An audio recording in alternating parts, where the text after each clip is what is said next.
And now we want to check in with meteorologist Mark Weinberg and Rick DeLuca for an update on the severe weather this evening. Guys?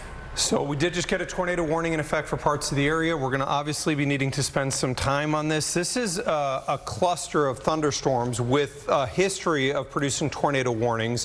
When I talked to you in the first weather, I showed you the storm that was north of Bloomington that had a confirmed tornado on the ground. And if that one holds, we would have to watch towards the northern part of Jennings County.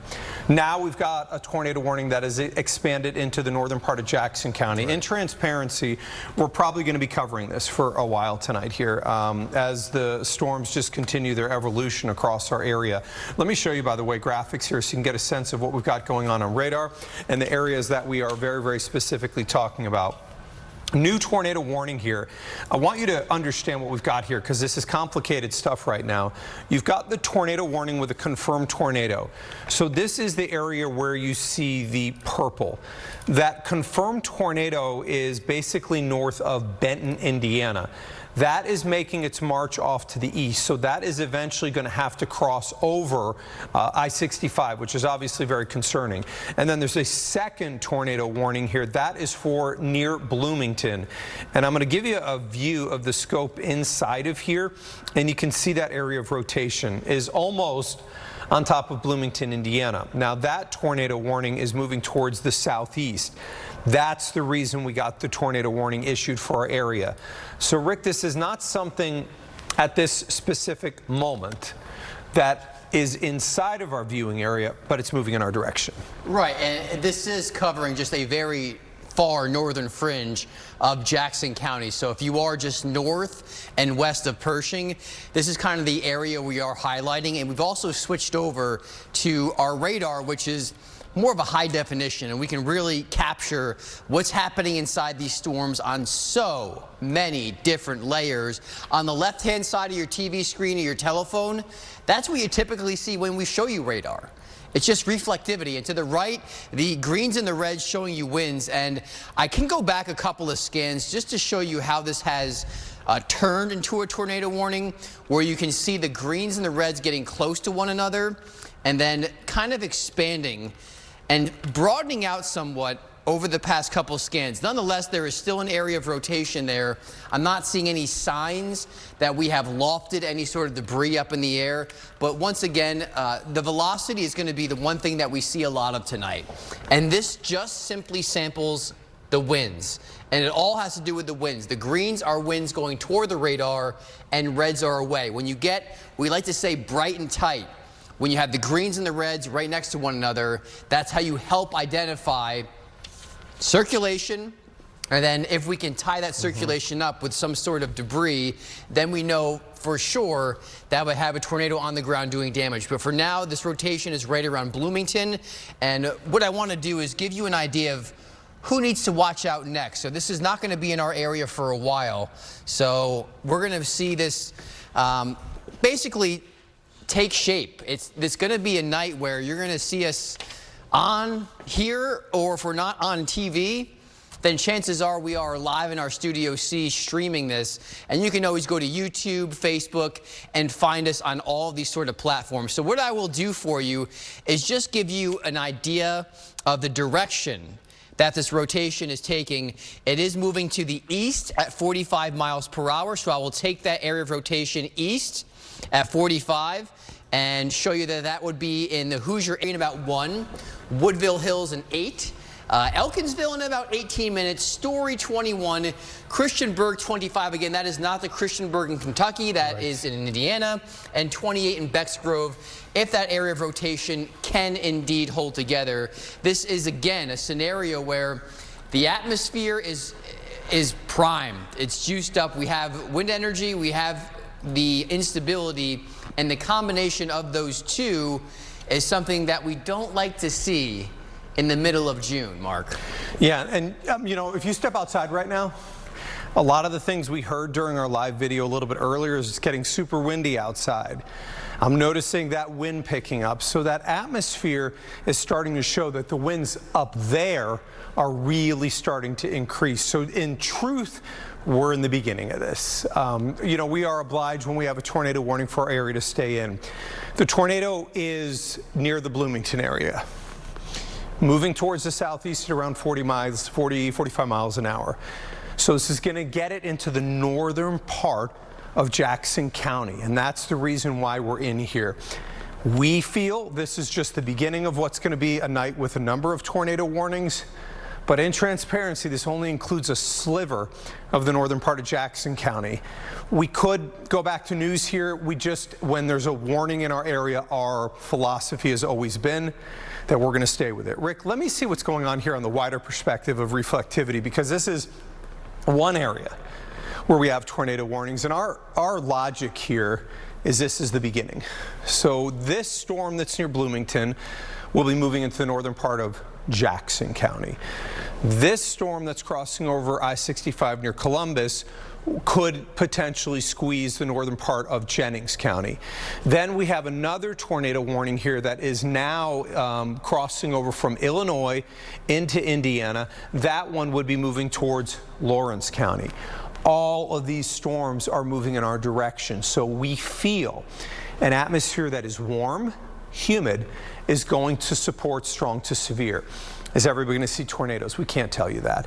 When the Storms Prediction Center issued their new tornado watch that includes Louisville, they issued, again, this is the watch that includes Louisville, 40% chance of an EF2 or greater. So that means they do believe that an EF2 tornado could occur, hence the verbiage, a strong tornado is possible. They've got it at a 40%, they don't have it at a 90% chance. They also have an 80% chance of 2 or more tornadoes in the tornado watch. We do feel quite confident that we're going to see tornado warnings here as we move through the evening.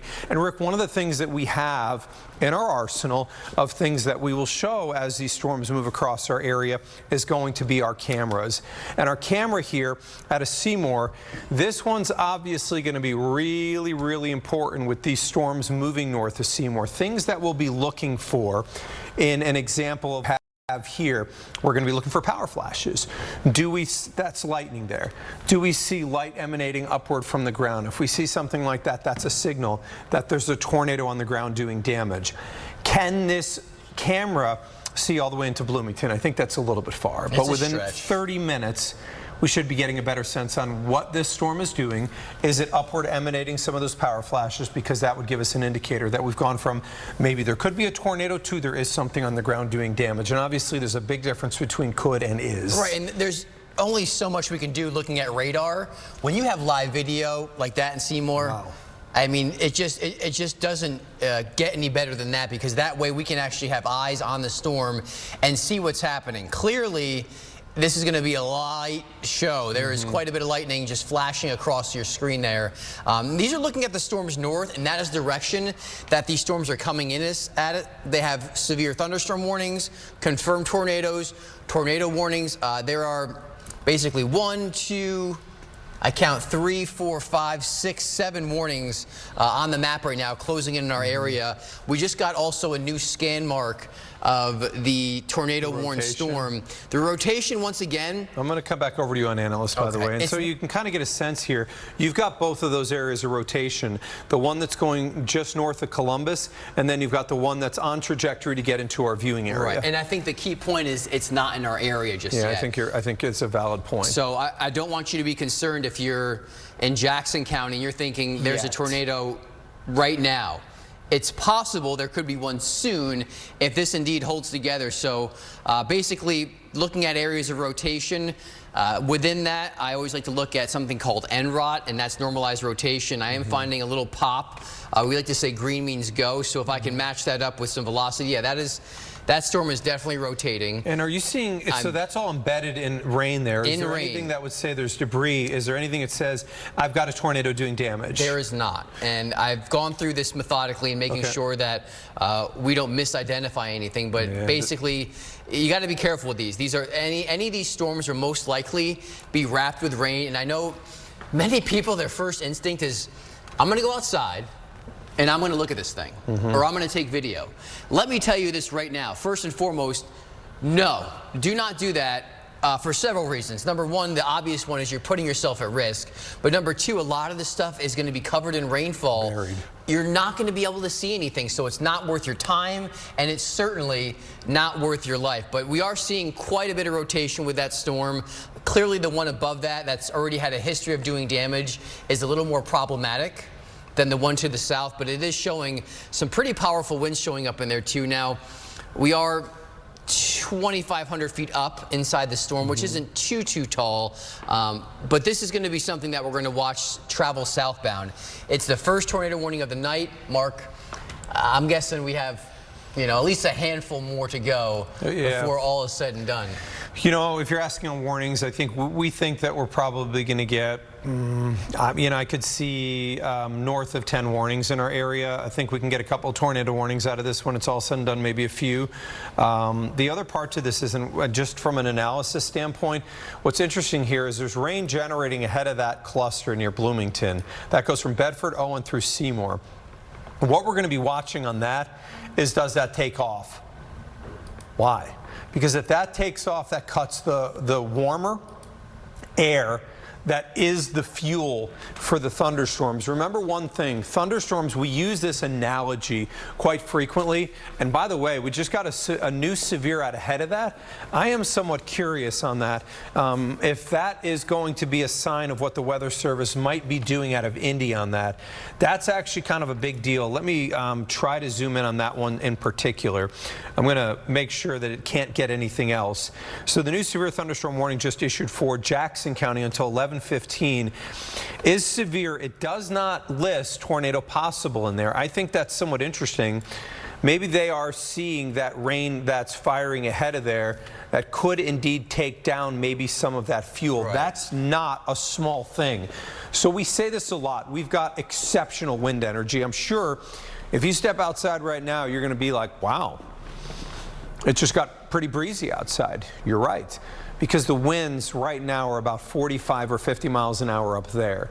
By around 1 or 2, those should be close to 70 miles an hour. So that wind is increasing, and in the increasing, you're giving these storms a powerful engine, right? So if you have a powerful engine, car goes fast. I use the analogy, that new Corvette ZR1X. That thing's 1,200 horsepower, crazy fast. That's the engine. That's the wind energy. Now what happens if you put water in the gas tank? It's not going anywhere. We all know that. You have to put the right octane fuel for the car to go anywhere. Bingo. So that rain out ahead of this storm, what that can do is contaminate the fuel that's trying to feed that thunderstorm. It can choke the updraft. It can weaken it a little bit. I don't think it kills it off, but it can weaken it. And these are going to be things that we're watching very, very closely. Rick, let's zoom this out just a little bit more, because I want to see, yeah, there is even lightning out ahead of that line. That is a positive sign here for the tornado warned storm here south of Nashville. If we can get some rain out ahead of that, that may weaken the tornado warned storms. And Rick, this may also be an evolution now that we're starting to see. The data did show more of a broken line. This is more individual supercells right now. But the fact that we're seeing that lining out a little bit may be that beginning of what's likely to become a broken line of storms that get to Louisville. ETA, we're probably going to put that in the Ville, I'm going to say between 2, 4 o'clock in the morning. Yeah, that timeline has been pretty steady much of the night, but 2 to 4 is kind of the time in Louisville, if you are wondering, which means a lot of people are going to be stocking up on caffeine tomorrow because it's going to be a long night and you're probably going to end up losing some sleep. But for now, we are seeing a positive sign, like you mentioned, that we're seeing some rain out ahead of it. Now, when you have rain out ahead of a storm, basically it steals energy from that storm. And what it does is it creates an environment that's not as conducive for these storms to maintain intensity, which means the backside tends to weaken a little bit. And with a storm that now has a tornado warning on it, that would be a good sign. Does it mean we're done with tornado warnings for the night? Absolutely not. We do have quite a bit of what we call directional shear, which means the winds at the surface change direction with height. And that can help enhance some of these storms, also give the storms that twist that we don't like seeing, and prompting tornado warnings. So this is... We're not going to get away from tornado warnings. There's no way. This is not the only one. No, and so it's going to be a night where you're going to have to stay with us, and you're going to see a lot of us, so we're going to apologize in advance. And our voices will probably be cracking and broken by the end of the night, but... As a good bet, I'd put 20 bucks on that. But this is just a start. And if you look at what happened in sections of Illinois, in Indiana, in Missouri today, they got numerous tornadoes, and we are now getting the tail end of this. So now it's our turn to get through this, and what we're going to do is we're going to take it hour by hour, minute by minute, and walk you through these storms for right now. But like we mentioned, I just got a new scan here, Mark. This thing seems to be wrapping up a little bit. Okay, so and just an FYI reminder, we have a tornado watch until 5 a.m., including the Louisville area. The tornado warning is in effect for Jackson County until 10:45. Do want to let our producers, our anchors, and our production know if the Weather Service indeed on this storm goes to severe thunderstorm at 10:45, we would go back to programming. So we've got another 13 minutes, but we do want to give you that heads up. Okay, Rick, I'm coming back to you. You're looking at the storm. This is the tornado warning here that's in effect for Jackson County, but this hasn't gotten into Jackson County yet. That is about 8 miles north of the Jackson County line. If we get an area where we'd be most concerned about Jackson County, it's on this storm right here. It's on this storm, and it is taking more of an eastward jog at this point in time. And let me just clarify, just to make sure I'm not seeing any sort of debris. So there is, again, not any sort of debris signature on here. We're not looking at any sort of 2x4s, tree branches, grass clippings, leaves, anything of that sort being lofted into the air, which is a very good sign. I know you see a tornado warning and assume automatically there's a tornado on the ground, must be doing damage. Well, that's why we have radar, because it helps us evaluate whether there's any truth behind that. And if we see one on the ground by the fact that we see a drop in correlation coefficient, which is this pink product right here, we like to see uniformity. Everything pink, it's all the same size. And that one little dot you see is not inside reflectivity. So we don't. That's something we get. So we have seen, unfortunately, more and more of this in the social media era. Rick, people will post exactly what you showed on the right there, that pink. They'll just show these little holes and they'll say the tornado on the ground. It's unfortunate, but it's become a thing. Like you want to say hashtag unwarned. Unfortunately, that leads to complacency and erroneous reports of tornadoes when there's not. We have no confirmed tornado on this storm right now. If there was radar confirmed or spotter confirmed, we would be getting a mark from the Weather Service that show this would turn pink. The Weather Service is not missing a tornado debris signature because there is not one on this. Right. I'm going to take you over to a different radar product here. This is our other StormView HD. This is going to be the one that rotation just popped a little. That's not a good one here. So we've got significant rotation here now that's north of Story. This one's going to be, let me get a measure north of the county line so we can get a sense here. Jackson County line right here. I'm going to put the rotation area at 5 miles north of Jackson County. Now remember, this is moving. Let me make sure I get exact on this rotation direction. Okay, so this is on trajectory here to get into Jackson County. Moving at 45 miles an hour, Rick, on this one, east-southeast? East, yes. East or east-southeast? East. Okay, so we're going to go 4-5 here. We're going to bring this over the Christiansburg area 8 minutes from now, 11 minutes from now, Becks Grove, Mount Healthy 16 minutes from now, Bobtown, it'll be 24 minutes from now. And for reference, Bobtown would take it into Jackson County. So it does appear to me that if this thing is to get into Jackson County, Rick, it's probably going to require a second tornado warning. But that rotation has come up markedly on the last scan here. This thing, whether it is producing or not producing, I think we would both agree it certainly is trying. It's trying, and if you were going to go under a warning, aside from the area you are in right now in Jackson County, it would be a bit farther off to the east, and then also the northern part of Jennings County and also the western side of that. So just to kind of give you a little bit of leeway into who could potentially end up in a warning because of this particular cell. Again, looking at rotation, we do have very strong broad rotation. It's a matter if we can get this down to the surface. It definitely has popped. I mean, when you look at the normalized rotation, Rick, you were talking that green means go. We're looking at a normalized rotation now, some pockets of yellow in there. That's right. even stronger. And that's 2 pockets of yellow. And this also kind of tends to be... And it's on the hook. It's right on that. It's right on the hook there. So that's why we've obviously escalated the verbiage here a little bit, and we're keeping an eye on this one. I also want to switch back over and make sure we're not really seeing any distinctive signs that we have debris anywhere inside reflectivity that shows areas of rotation. So that, for now, is a good sign. Does that mean that it can stay that way? No. You don't want to let your guard down with these things. We're getting updates here every 30 seconds on radar. And really good hook on that. Really good hook on that left side there. Right, and every single scan here, we have to watch very carefully, Mark. So I'm going to head over to the weather wall here, and this is again north of Bobtown, which would be the northern part of our viewing area. 8 minutes now left on this warning. Weather Service is going to have to make a decision, obviously, in the next 8 minutes. I think the next 1 scan to 2 scans will probably tell the story. The reason we show this, by the way, this 2 panel, is it allows you to compare multiple products and what you're seeing. So here's your traditional reflectivity. When you open up your radar app, you see the reds, the greens, all those things. This is rotation. So the rotation here is telling us how much the storm is spinning. There are many things that we look at. The reason we show this product a lot is because it helps us to compare, is the rotation where it should be? Is it underneath where the hook is on the storm? And when we're looking for debris, is it under an area where we would know that it was actually debris being lofted? So the area of rotation right now, this is Jackson County line right here, which is 7 miles south of this storm.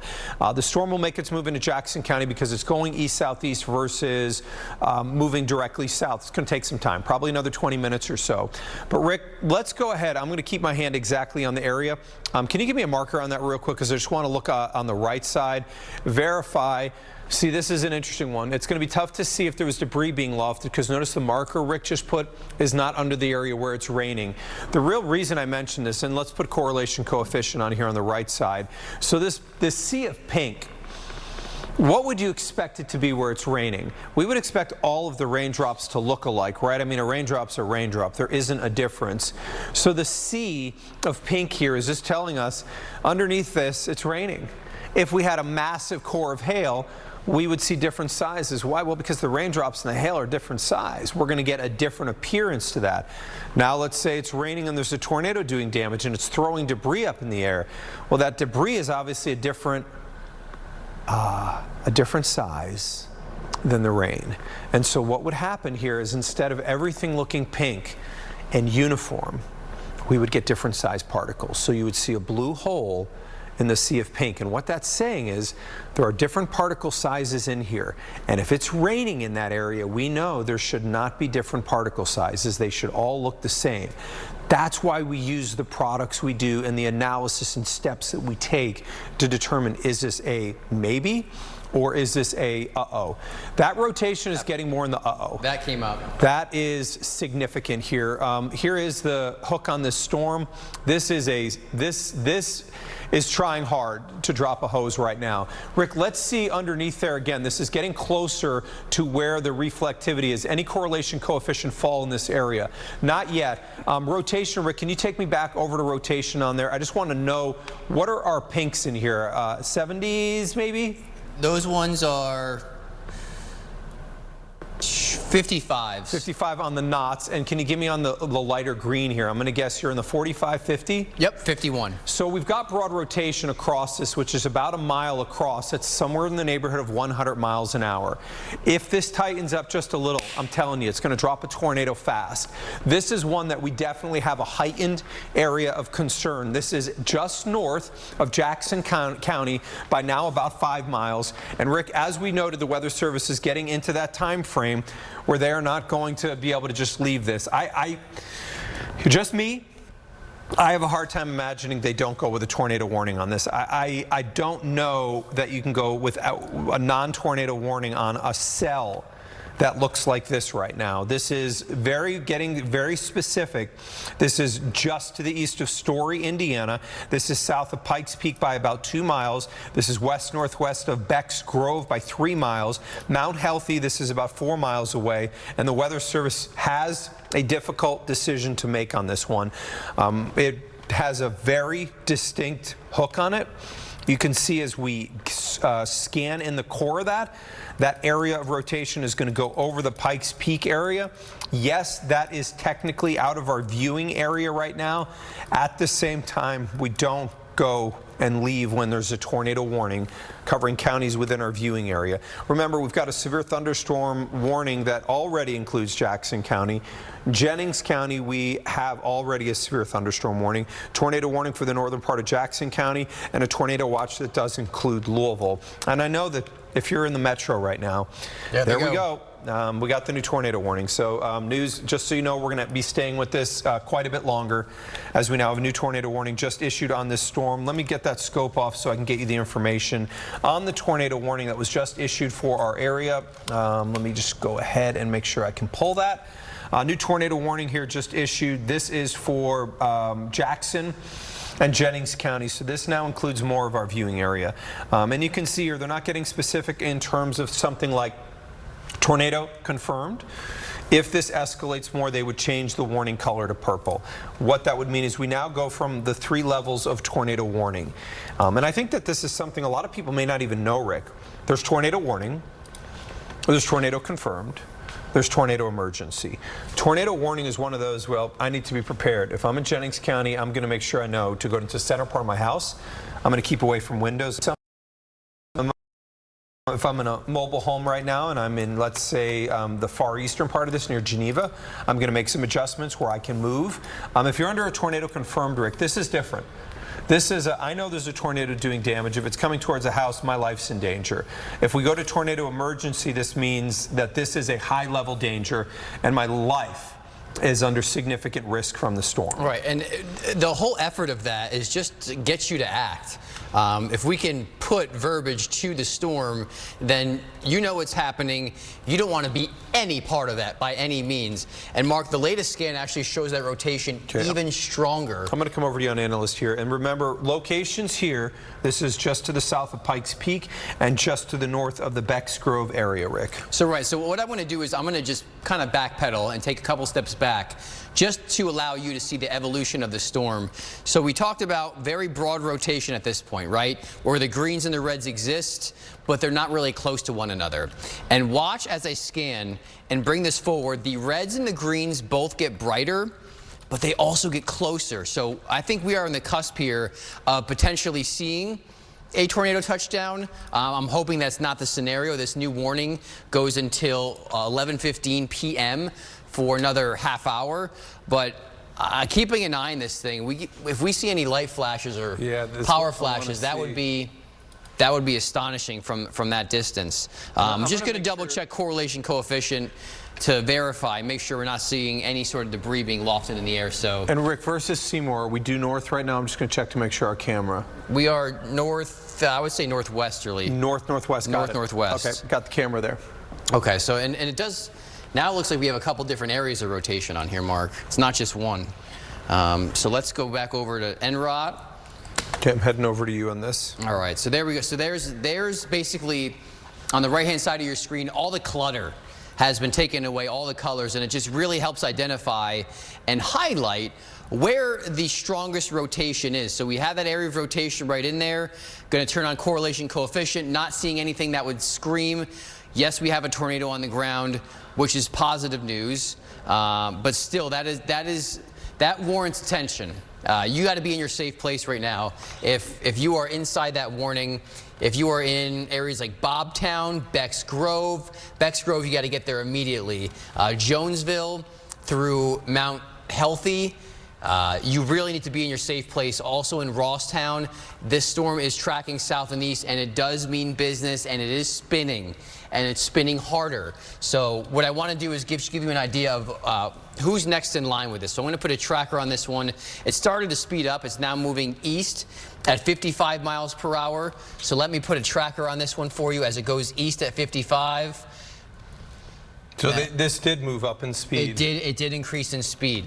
Jonesville 13, Reading 16, Fleming 20, Geneva 23. And I know that the first couple names are not areas inside of the viewing area that we cover, but once you get toward Geneva, North Vernon, those become very familiar in Reading. Those names we know because we cover them all the time, Mark. So one of the things I'm starting to see here is that there does appear to be a rear flank downdraft that may be pushing around the back side of this. There's two things that can happen on that. So the rear flank downdraft, I'm going to give you a note here.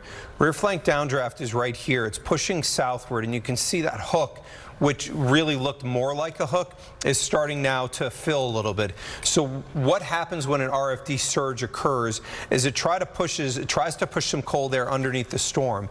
In that moment, that can cause a uptick in rotation before eventually it can weaken it backwards a little bit. But we're in the uptick scenario right now. And Rick, you're looking at the uptick there. That's arguable. That is in high reflectivity there. Can you have marker on that? Yeah. Okay, let's go back over to correlation coefficient one more time. I just want to get my eyeballs in there. Okay. It's close. Close. There's something there. Whether it's something that is maybe it's just strong winds from the rear flank downdraft lofting some leaves or trees. This is what we call inconclusive.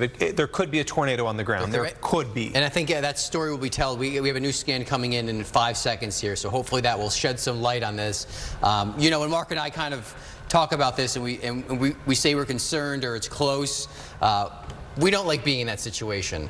So what I think that is, I'm going to go back if you could. What I think we're looking at there, can you give me that correlation coefficient one more time? I think that what we're seeing here is a hail spike. Let me show you what I mean. So if you notice right here, you're going to see there is this little area right in here. That is coming off this high reflectivity area right in here. So what this may be is the radar beam hitting this little piece of hail. Normally, if that happens, it would have a radial appearance, meaning it originates here and goes southward.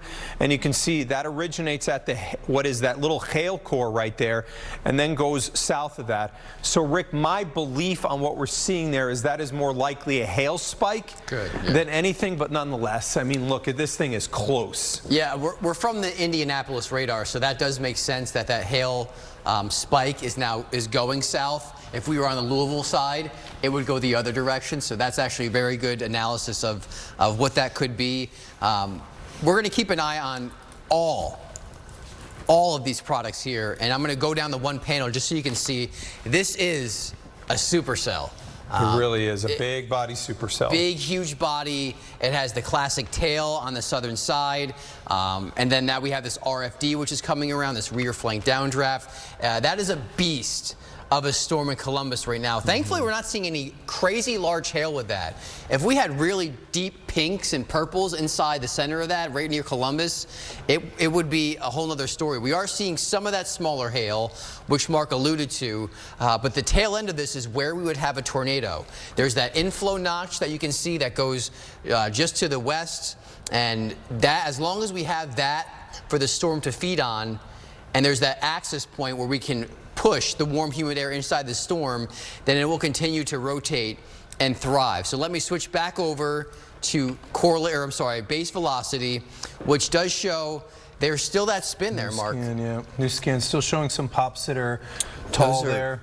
The one here, I'm going to guess that's a 65. That's a 65 for sure. Elevation. We are at 2,600 feet. Okay, so we're looking at somewhere in the neighborhood of 80, 85 mile an hour rotation.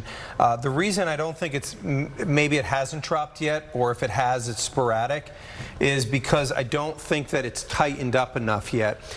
One scan, it could take one scan where it tightens up. If indeed that occurs, we would likely get a tornado. But you know, the interesting thing here is you can see that rear flank downdraft surge now that's undercutting. I'll just show you here what I mean briefly. As you guys know, is pretty fascinating stuff. The tornado warning here, Rick, can you just zoom me out? I just want to make sure I orient myself in the county lines here real well. So this is Jackson County here. Here is Seymour. So the area that this is going to cross over is going to be, if it comes into Jackson County, is going to be the extreme northern part of Jackson County. It would be more likely that this would get into Jennings County versus Jackson. Second thing I want you to note is the area that where we had the confirmed tornado. That was a strong tornado over central Indiana that went north of Columbus and crossed 65. This one's getting beat up, and the reason it's getting beat up is because it's got a storm to its south. It is stealing the flow, stealing the energy, and this is clearly the show. So back to this, what you'll notice right here is you see how there's this red and green here surging south of the tornado. We call that the rear flank downdraft. This is pushing underneath. This is cooler air. In the moments that it's pushing underneath, it could really cause the rotation to spin. Eventually, it could shut it down, but the trajectory right now is not on an area that's going to cut it completely here. So at this point, it has been additive, meaning that it is wrapping that tornado in a kind of creating like a cold front on the south side of it, warm front on the east side of it, that's enhancing the rotation. That latest scan on the rotation still doesn't look like it's come up, but it certainly doesn't look like it's come down. It's maintaining strength. Also worth noting, this is not the only game in town. We've got a tornado warning here on a storm near Stockton. This one's west of our viewing area as well, but holds together. This goes into the Lawrence County area. You know, the bottom line, I don't know how else to put it other than we've got a long night ahead of us. Good news, the Stockton warning, tornado warning, just was dropped. So this is all going to evolve. I'm going to show you here future radar just so you can get an idea of what's occurring. This is looking at 10:30 here because I know a lot of you are watching this and wondering what does it mean for Louisville. So we advance and you can see this still brushes our northern counties around midnight. We start to see it getting wheels southward as we go towards 1. And if there's anything we've seen in the data over the last couple of hours is that it has slowed this a little bit. And you'll notice it's still in potentially our northern counties, including areas like Bedford, Seymour, North Vernon around 2 a.m. You'll notice as we look towards 3, this is starting to get wheels now as it's moving southward. And this is still looking like it moves into Louisville somewhere in the 4 o'clock time frame. So we've said between 3 and 5, we tried to give ourselves a buffer on one side or the other. And you can see it then continues to move south. It's still really strong near Hardinsburg, near around Fort Knox and West Point through Shepherdsville, through Taylorsville around 5 a.m. And you can see it around 7 a.m. This is now approaching areas like E-Town, moving towards Munfordville. But one of the things we see is that the intensity appears to be coming down. But we're going to have to watch this time, and I want to be clear. You'll notice that there's a lot of rain developing, and if it moves over the same area, this could lead to some flash flooding. So, you know, if you're in Louisville, we are watching Louisville very specifically. Around that 4 a.m. time frame is when we would watch for strong to severe. And Rick, this isn't a scenario where you got storms that are just racing southward here. These storms have a lot of eastward movement to them. And the result here is it's going to take some time to get these across our area. The other interesting thing we normally see on an eastward moving storm system like this is you normally don't have a massive outflow that pushes southward ahead of it and kills off the storm complex. And I think we're in a scenario here where this is going to have longevity. Yeah, because, I mean, they can just ride and stay in that favorable area. As opposed to when you have an outflow, pushes all that cool air south, storms are just cut off, and they have a hard time surviving. So again, the lightning show. Wow, it is picking up too, isn't it? It is on right now, and looking north of Seymour. And we have much better look inside that storm now, and the rotation is still pretty tight. I'm going to come back over to you on Storm View 3D. And magnitude there, can you take me back 2 frames? I just want to see. Let's go. Let's zoom back a couple. That's where I think it peaked. Yeah, the magnitude's not certainly there. It's still rotating, obviously. It's still rotating. It has come down just a touch. So if I was in Jonesville right now, I would be in my safe place. There is no question about it. When you look at this thing as a whole, the actual warnings are really concentrated in our northern counties. We're not seeing warnings. We look off to the west, Mark. There aren't many out there. Also, an important note is we had a lot of clouds and some showers in this area earlier today. That is something we cannot say about the rest of our area. Once this thing comes together, right now it's a broken line, but this is not going to remain a broken line all night long. In fact, what we're going to see is this get pieced together We like to call it congeal. And then once that happens, it begins to make that progress down to the south. But like Mark said, look at how generally this is moving to the east. So it's really not making that dive southbound, which is why it's going to take some time in order for these storms to make it through the rest of southern Indiana, eventually into Louisville, and then across Kentucky. So for now, we are watching that one severe thunderstorm warning. Inside of that, quite a bit of lightning. In fact, we have 2 tornado warnings now, one just to the north of that, which is in the, I believe that's Hall Creek. It is Hall Creek. Hall Creek and then Sand Creek. So the creeks are getting tornado warnings right now. This one is about to cross over I-65, the center of rotation. It is approaching Jonesville. So we put a tracker on this one moving east around 45, 55 miles per hour. That means Reddington. 10 minutes. Do not wait 10 minutes. Get in your safe place right now. Geneva 18, North Vernon 24, and Grayford in about a half hour if this storm can maintain its intensity.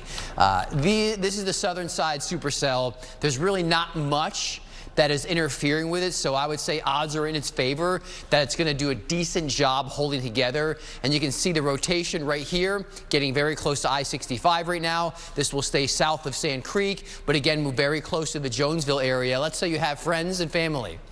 Jonesville rings a bell. Give them a call, shoot them a text, let them know that they should be in their safe place or at least downstairs away from windows, because this storm, it is tornadic, it is spinning. And aside from that aspect of it, you can't rule out some gusty winds. So we have to watch out for these storms, and it's going to be a really long night because of the fact that they're really not making that southward run. They are moving to the east, and that eastward motion just allows them to keep going and going and going.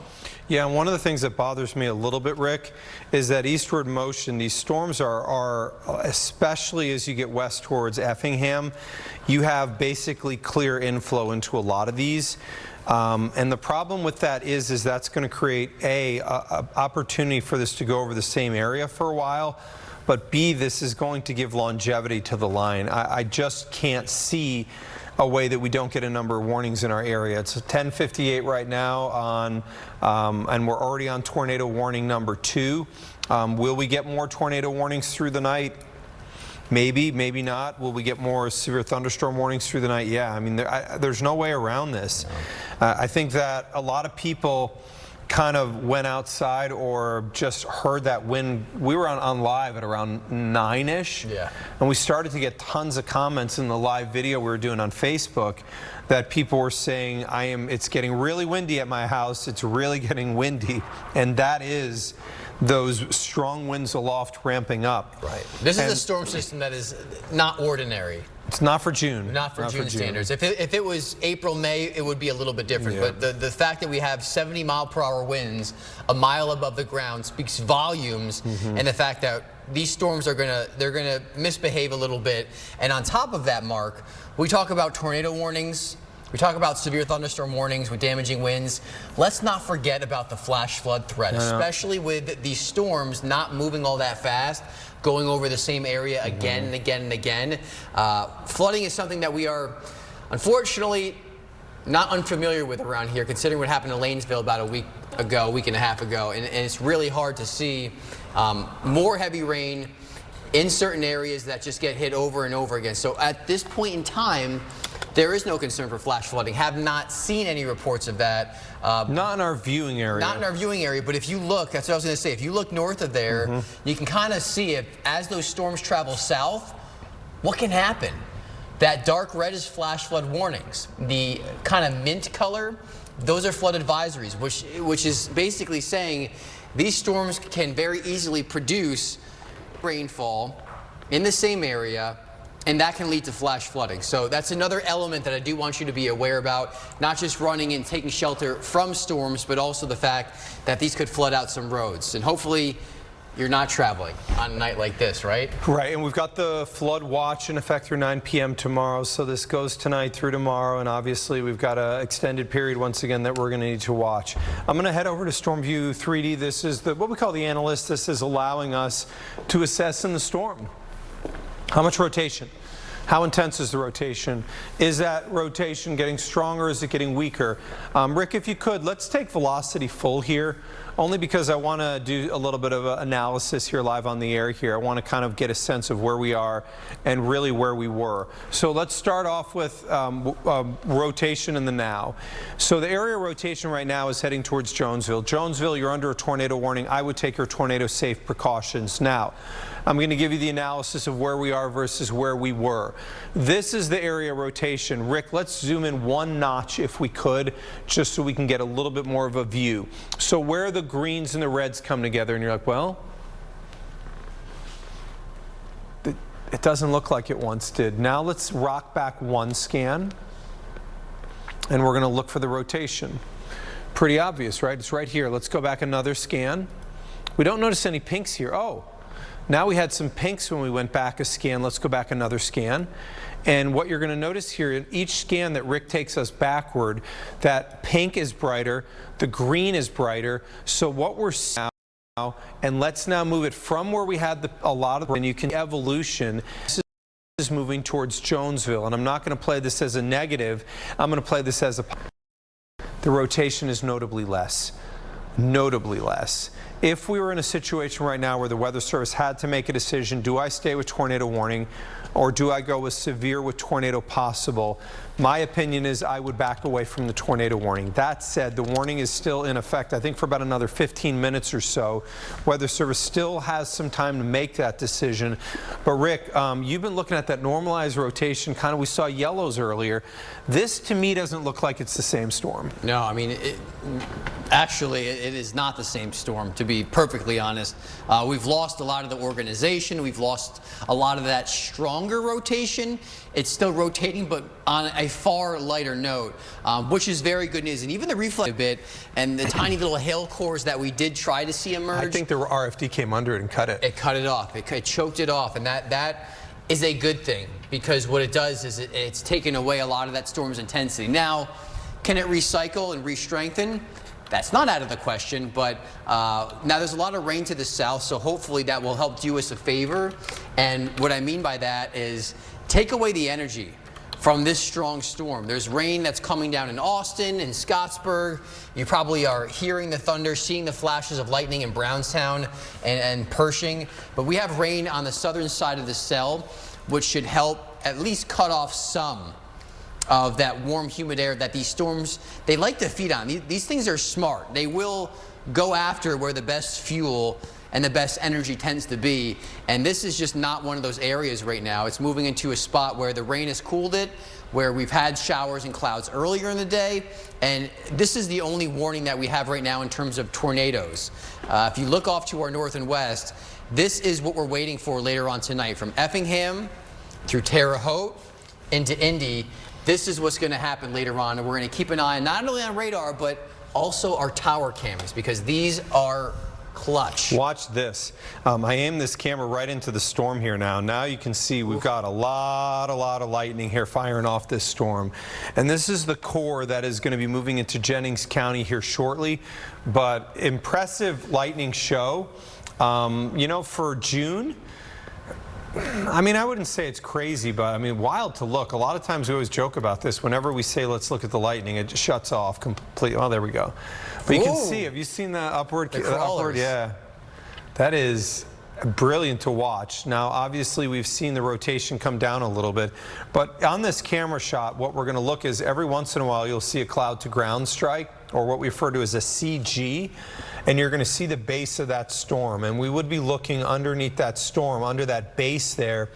Do we see something that's extending or lowering down? The area of rotation is going just into now the northern part of Jackson County, the extreme northern part of Jackson County near Jonesville. That said, it doesn't have the intensity that it once had. I'm going to head back over to Rick on 3D there, and let's go back. That, I mean, it's still rotating for sure. There's no question. Just north of Jonesville, and if it's me, I'm going to take my tornado safety precautions. Radar scans are coming in very quickly here from the National Weather Service. Super valuable, and that said, the rotation over the last 3 scans is unimpressive. Unimpressive, and just keep in mind that we're going to walk this storm through the northern section of Jackson County, and this thing has to traverse through all of Jennings County. There's really no way you can avoid that. So we're going to watch this one since we know that it kind of has a reputation, it has a history, and it is still rotating. We're going to watch this one through. But aside from that, I'm not seeing anything severe outside of that singular storm, and nothing that looks terribly concerning either. We are going to see storms now quickly moving into the Lawrence County area, so this is going to cross over 69 around Bloomington, currently in Beach Creek and around Fairplay. So this is going to move into our area in the next 15 minutes, half hour or so, which means we'll start to watch other storms, but for now, this really is the only thing of concern that we have in our area. And I want to see where that area rotation is. We've got some ham radio reporters that are reporting power flashes, but they're not listing the county that they're in. So I just want to make sure on some of these roads what they are. A report of a power flash on US 41 northwest of Harlan Road, so that cannot be this storm. Just want to make sure, again, in all of this stuff, we need to be quite clear in what's occurring now so that we can give you latest information. The scenario that we're in right now is we've got numerous thunderstorms that are almost moving over the same area. We have not seen these storms get wheels to the south yet.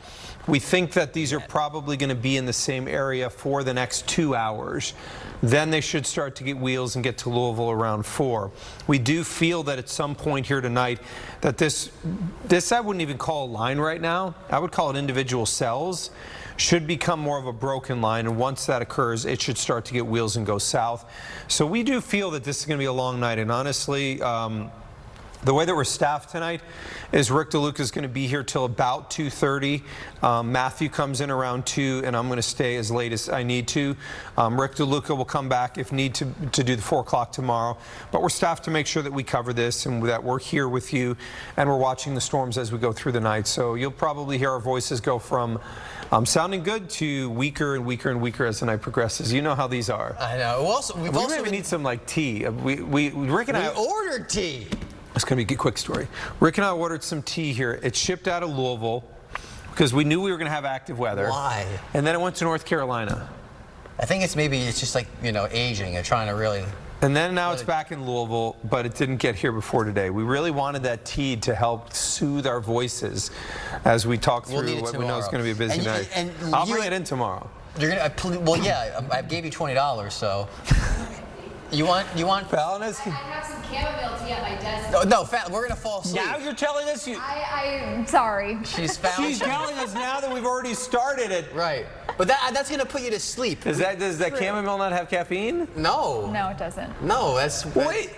That's not any help. It's then. calming during severe weather. Okay, we only have, so our tea is not here, and not what we had a plan. We had a plan on this one. So this warning goes for another 5 minutes, just to be clear. And let Fallon know, and our production know. The warning goes till 11:15. If the warning is allowed to expire, we will return back in a newscast. So I would have a 15-minute block prepared for the end of the newscast in case, because if the rotation doesn't come up, you cannot justify an additional tornado warning right now. No, and I feel the way this looks right now, I'd be shocked, honestly, if the Weather Service did continue with a tornado warning. Unless it's like it ramps. But here's the thing. You and I would say this. We think that the rear flank downdraft cut. So we think that what happened is it came underneath the storm. It started to wrap it in cold. Once it wrapped it in cold, it now took out of the fuel. So you still have the engine. You still have that motor with the really powerful wind energy. But now instead of putting that high test fuel in there, now we're adding water. You would have to cycle that. Meaning now you would have to get that cold out of there, rewrap that, ingest warm air, cycle back up in the next 5 minutes. Absolutely. That seems like a stretch to do in 5 minutes. In 5 minutes, also with rain surrounding it basically on all sides. Agreed. So for us, we have a strong feeling that they will release the tornado warning. Could they go severe thunderstorm warning, tornado possible? I think it's the way to go. I think that may be the scenario where they go because of the fact that this thing could wrap itself back up. But in our opinion, the tornado warning will be dropped. So for those of you who are, worried right now, the actual circulation is not that good, which is a positive sign. That's what we want to see. But we are far from done for the rest of the night. This is something you're going to be seeing a lot of us popping on here. And also, if we're not on here and you are curious, Where do they go? They're just sitting back there. We will be drinking the tea they don't have. We No. don't have the tea. I know. We are on. We go on live. We stream on YouTube. Yeah. We stream on Facebook. Mark's on Twitter and TikTok. And the I'm on benefits TikTok. of this. It does sound weird, but I'm on TikTok. Okay. TikTok. The odd thing is that even though we're not on TV, you can get the coverage. Exactly, and that's what we want. That's the reason we developed the streaming. Yes. What we want is you to have options. If it's not a tornado warning, there's still a ton of people out there that want the information. But what we're not going to do is take over your programming. If you want to watch that, or if you want to watch us on the stream, easy. How do you get alerts? If you follow Rick DeLuca or you follow me on Facebook, if you're on our WDRB News YouTube page, make sure that you like either of our page or subscribe on the YouTube. That way you get an alert when we go live here. I think that we're probably in a scenario here where we're going to get more severe thunderstorm warnings and tornado warnings. And I think that this is worth saying this. A couple of things. Somebody in Brownstown said, my tornado sirens are going off, Rick. And they said the storm's not anywhere near me. This is an admitted monumental problem within the weather enterprise that we speak about regularly. If your county goes under a tornado warning, the whole county, the sirens go off. We do not have GPS located sirens right now. I know what you're saying. It's 2026. How is that not possible? How do we not have the technology? Of course we have it. It is not deployed because everything costs money. So understand your emergency manager is doing exactly what they're supposed to do. If your county goes under a tornado warning, sirens go off. Even if the sirens are going to be going off for 45 minutes before the storm even gets into your county. I know. We would love for it to work a little differently. That's not where we are at this point. Second, Rick, we think that severe thunderstorm warnings would be more likely with damaging winds. We want to be clear. We do think that a couple more tornado warnings could occur, but we think damaging winds are indeed the primary threat tonight. Let me say that again. Damaging winds are the primary threat. So 60, some 70. Why issue the tornado watch? Because a couple of tornadoes are possible. Right, and that you can be proactive right now.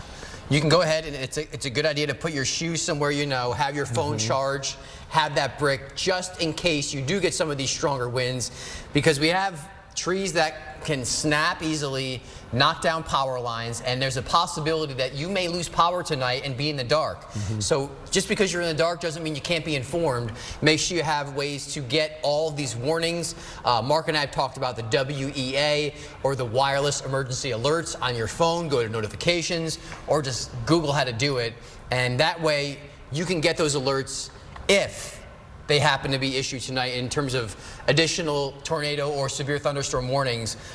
We are now seeing, actually, I think the Weather Service is kind of showing. They've shown their hand. Yeah, they're showing what they want to do, and that is go back over to the traditional. Did they go with Tor Possible, by the way? They did not go with Tor Possible, interestingly enough. So the Weather Service has shown, as Rick's noting, their hand. And we're not saying that they're doing anything wrong, just to be clear. But you'll notice that the new severe thunderstorm warning here for Jackson and Jennings County until 11:45 does not say tornado possible. Does not. So this says severe with 60-mile-an-hour winds, 3/4 inch hail. We would be transparent. We think that's the primary threat. The tornado warning is in effect for another 10 or 15 seconds.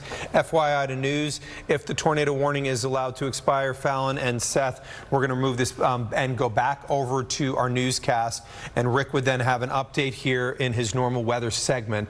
So let me just verify that the tornado warning has come off of our map. Tornado warning has been allowed to expire for our area. So WDRB News at 11 starts right now, and we will continue to cover the weather through this portion of the newscast. WDRB News is sponsored by Tom Drexler. No interest and no payments for 12 months on products. WDRB Weather, sponsored by Christian Brothers Roofing. A wild start, Rick, to a long night ahead of us. Mainly you and Mark, but 2 tornado warnings already tonight. So far, and I don't think those will be the last tornado warning. So you have to think of tonight more as a marathon, not so much a sprint. Storms really aren't making that much progress down to the south. Eventually they will. So here's the latest watch. It is a tornado. 5 a.m. And we also have a severe thunderstorm warning in Jennings County. Keeping an eye on that one because it also has a little bit of rotation inside of that. Not just severe weather, double trouble with the possibility for some flash flooding. Flood watch goes from Meade, Bullitt, Spencer, Jefferson County, Kentucky, all the way across our northern communities. And where those storms hit earlier, you can even see some flash flood warnings. So cannot rule out some flash flooding combined with strong to potentially severe storms. Here's what's going on for now. First warning I want to show you includes Jennings County. This one is until 11:45 for winds to 60 and hail that is less than an inch in diameter. That's not big enough to cause any damage to your siding, to your car, which is good news. Areas of Milton, Carrollton, along 71 from Worthville through Campbellsburg, you are getting some light to moderate pops of rainfall. Same story, Saluda through Republican. Crossing over I-65, we are getting a thunderstorm now entering northwestern sections of Lawrence County. This one, while it is not severe, does have heavy rain, does have lightning, and along 69, perhaps some stronger, gustier winds. But the main line itself extends from Terre Haute through Effingham, and this will eventually sink south later on tonight, bringing the rain chance here in Louisville between 2 and 4 o'clock in the morning. And some of those storms could be strong to severe, damaging winds. That's going to be the main threat by far, but can't rule out a few tornado warnings as well. Here's a live look from our tower cam across the bridges in downtown Louisville from Lynn Family Stadium. And it just kind of looks eerie out there. Your temperature is 82. It also feels sticky. Dew point was in the 50s yesterday. Now it's jumped 10 and is in the upper 60s. So that's supplying the fuel for these storms. We have the wind energy, southwest wind at 22 miles an hour. So really it's a matter of time before these storms start to hit this energy. 82 in Bardstown, dew point around 70. And then here's a live look in Seymour where it has been an absolute strobe show. Not seeing much lightning right now with your temperature of 76, go figure. But you notice once you get south of Lanesville, the atmosphere is way more primed for some severe weather. With Louisville, E-Town, feels like temperatures between 85. An advanced track doesn't have the exact location of these storms. They are already in southern Indiana, showing them in areas like Madison, Paoli, and Scottsburg around 3. And Louisville around 5, could be about an hour or two earlier, simply because it's not placed in the right area now. And then in areas like E-Town, Hardinsburg around 7 o'clock, and then in Campbellsville by 9 a.m. We shut it down by 11 and then reflare more storms tomorrow afternoon. Not really concerned about severe weather, but can't rule out some strong storms across our southern communities. Front slides through. Humidity drops on Friday and temperatures hang out in the lower 80s with a mix of clouds and sunshine. If that sounds good, Saturday more of the same. The first half of the weekend does look dry, and if you want to make some outdoor plans with Dad, do it on Saturday, because Sunday afternoon showers and storms are a pretty good bet with some locally heavy rain and some lightning. Tonight, it is a 90% chance for severe storms. Main threat, damaging winds with gusts of 60 plus. Also, there could be a tornado warning, so we cannot rule out both of those. Flash flooding is also something we'll watch out for. And again, it's going to be here between 2 and 4 a.m. in Louisville. 86 with some morning thunderstorms tomorrow, and then a couple possible late in the day. We quiet things down on Friday, 83, and then Saturday staying dry, 86, before we see more storms for Father's Day. More of that on Monday. Now, it is June. What you don't see is a single day across the board, Fallon, with high temperatures in the 90s. And I do have a question for you. Yeah. You and Mark kept talking about how this is very unusual in June. Why is that? It's the amount of wind energy. Now, typically, the belt of strongest winds with the jet stream, we get those in April and May, and that's typically spring tornado season around here. But as we get closer to summer, which summer starts on Sunday, by the way, that belt of stronger winds gets pushed into Canada, and it doesn't come back. So these storms don't have that wind energy to work with. But you know how it is. Every day it's warm, it's humid. That's always the constant. What's not the constant, the X factor, is the fact that we have these stronger winds. And once we get through tonight, the wind energy goes down, and we're not seeing any signs of that coming back in the near future. So just kind of hang in there, make it through tonight, and things will be a lot better showing up in the future. And I know a lot of people here in Louisville, they've been watching some of the tornado warnings, and they're concerned about when the storms might hit here. That's 3 or 4 in the morning still? Around 2 to 4 here in Louisville, and like we said, we're going to be streaming live. You can always watch us there or here if there's a warning. Have a great night, everyone. Nope.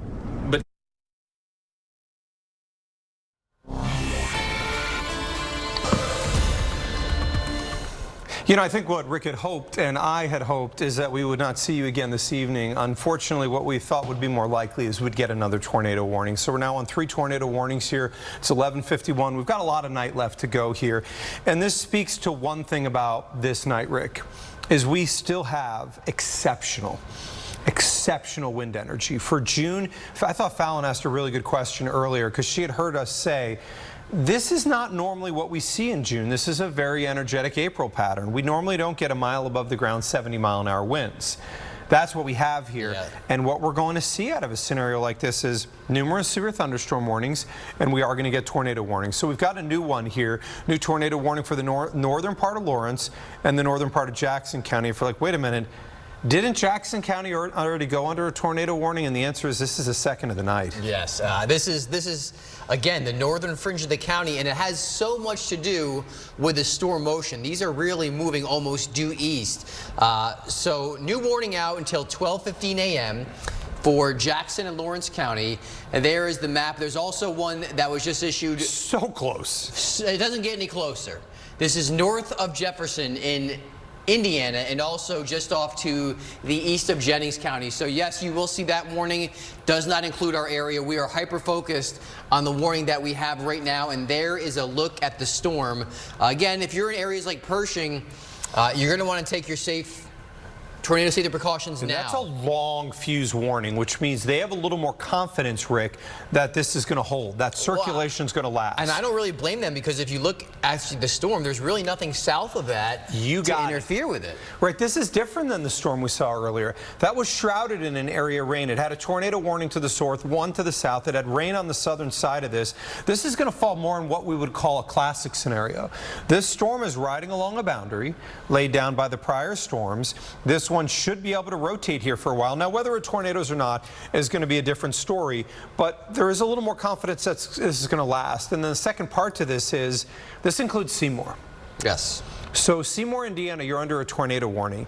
Now, the area of rotation is going to take some time to get to you. It is far away. But that said, you're under a tornado warning. And Rick, I'm going to head over to the wall here briefly, because what I'd like to do is I just want to make sure we can track this so we can get ETA on locations as this continues to move across our area.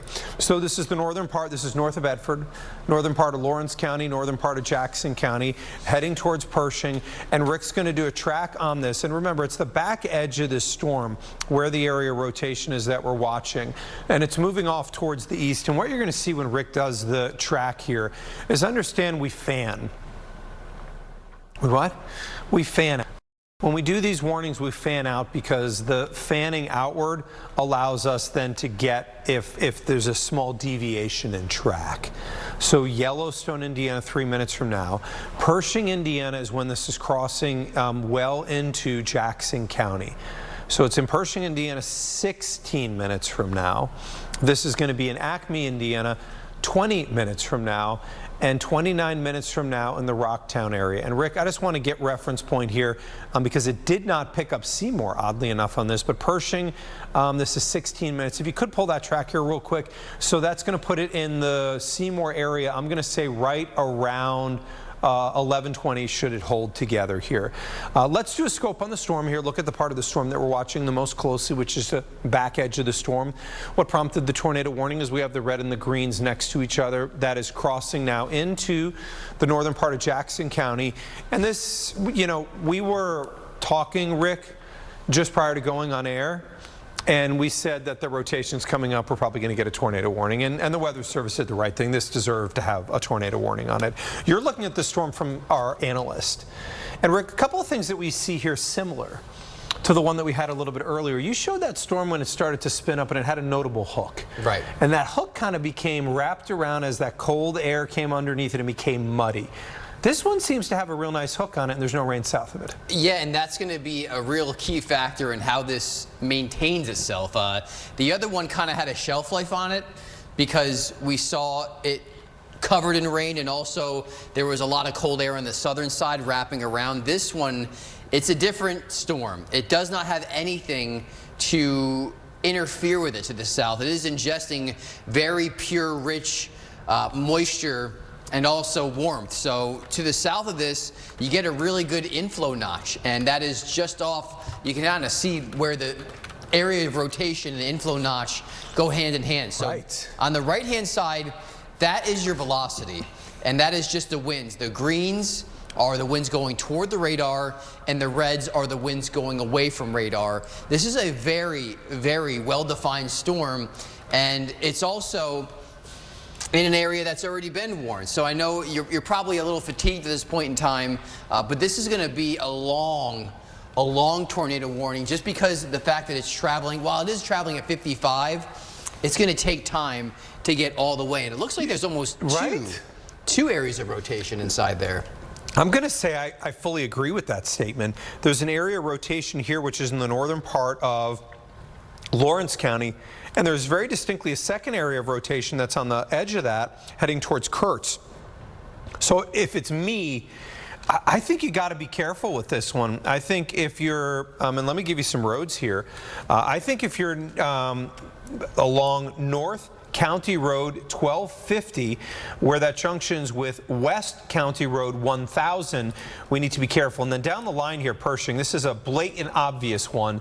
That area rotation is heading towards Pershing. If you live in Pershing, Rick, now's the time, if you've got family, to tell them, look, get into the safe spot if you're in Pershing. If you're in Seymour, I think we're in the watch phase right now, but if you're in Pershing, we need to be really careful.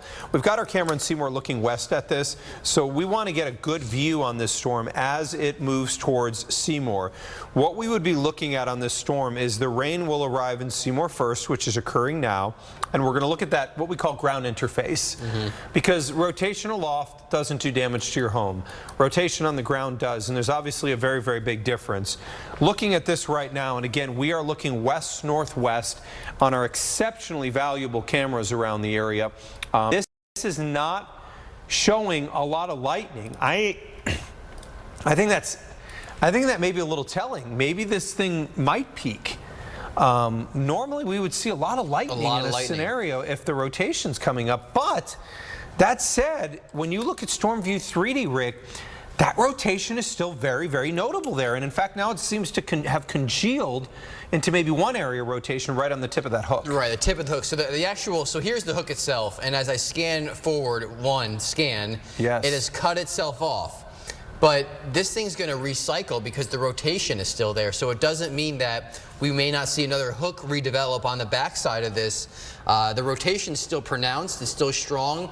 And just to get really up close and personal with this thing, you can see the greens and the reds that come together. Now, I'm going to turn on a product known as correlation coefficient.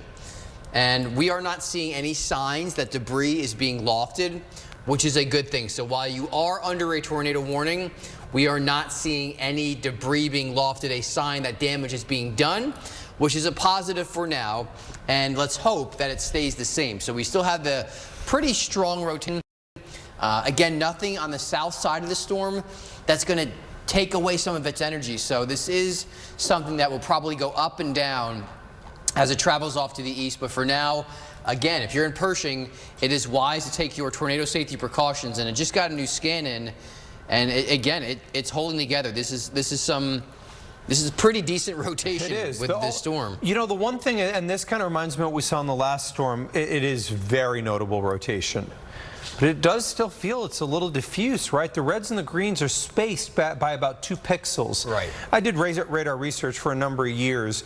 And one of the things that we would do, even in particular in up-close tornadoes, is you would see that if those brightest pixels were not on top of each other, we refer to that as a little bit more diffuse. When the highest of those wind velocities, those bright colors you see there, are literally right next to each other, we call it gate to gate.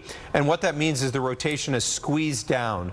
And you kind of think about it like the ice skater one. It's a great analogy. It's a perfect one. But when the storm's rotating like this, you know, it's definitely rotating. But once it brings its arms in, it starts to spin up, and that's when you can get a tornado. I was trying not to get my head knocked off by that. But I think we're in the area, I'm not going to call it diffuse.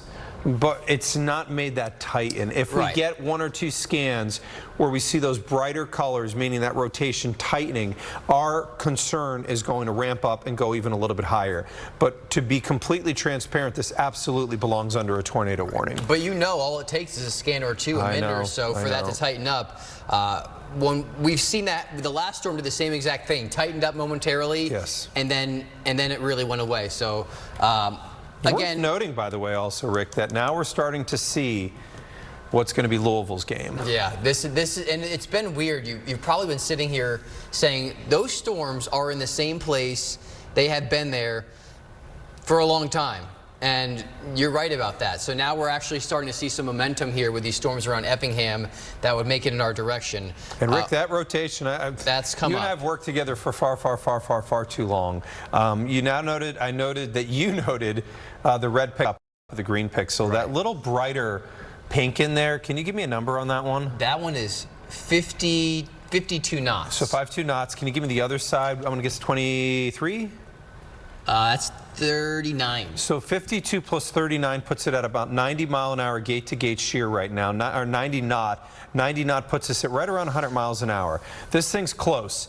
Freetown, you've got to get in your tornado safe spot immediately. I need you downstairs. I need you center part of the house. I need you to keep away from windows. I need you to basically get into lowest room. Rick definitively noted, and very well, that this area right here, we went from being more diffuse to, remember, we said if the gates, these brightest colors, got on top of each other, we would tell you our concern has increased. Rick, can we just do a quick NROD as well on this? I just want to get a sense of what radar is showing. That is a problem. That's a problem right now. Freetown, Indiana, you've got to be in your tornado safe spot immediately. Downstairs, underneath something, center part of the house, keep away from windows. Now, a positive here is the area of rotation is now embedded in the storm, and that hook is now pulling into the body of the storm.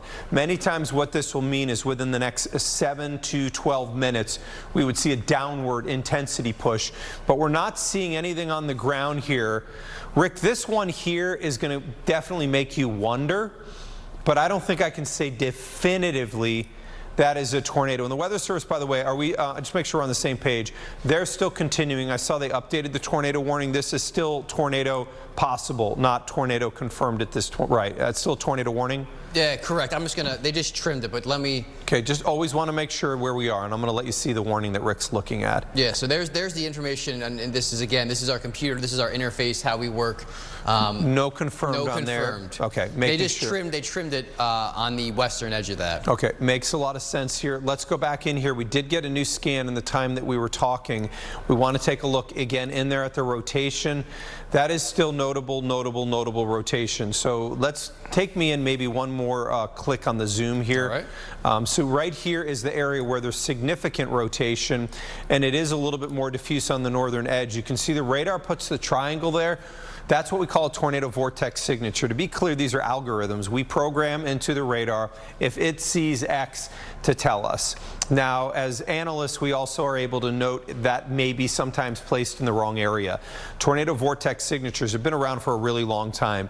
The science has certainly evolved beyond just using algorithms now. Area rotation still very notable here, regardless of where. It's there's an area of broader rotation on the northern side, then one that's just north of Kurtz by about 1.5 miles to 2 miles. That's going to cross over north of Freetown by 1.5 miles. What are we looking at on that road there north of Freetown, Rick? That is 135. 135. So let me just show you something, by the way, about algorithms. Rick, take me back one scan. I just want people to see what the algorithm did. So the algorithm erroneously thought the rotation was here. We've been noting that the rotation was here. Motion on this is going towards the almost east, but just a tick north.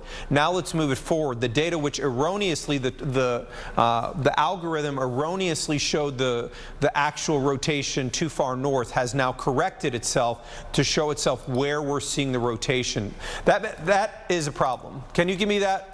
Yep. We got a tornado on the ground. That is a tornado on the ground now, Rick. That is directly under. Can you give me let's go through that systematically. Yep. I believe we've got a tornado touchdown right now. This needs to probably move up to tornado confirmed on the ground. Let's go through this systematically full. Can you guys take me, Sean, back at the weather wall here? I just want to make sure that we're doing this according to the book.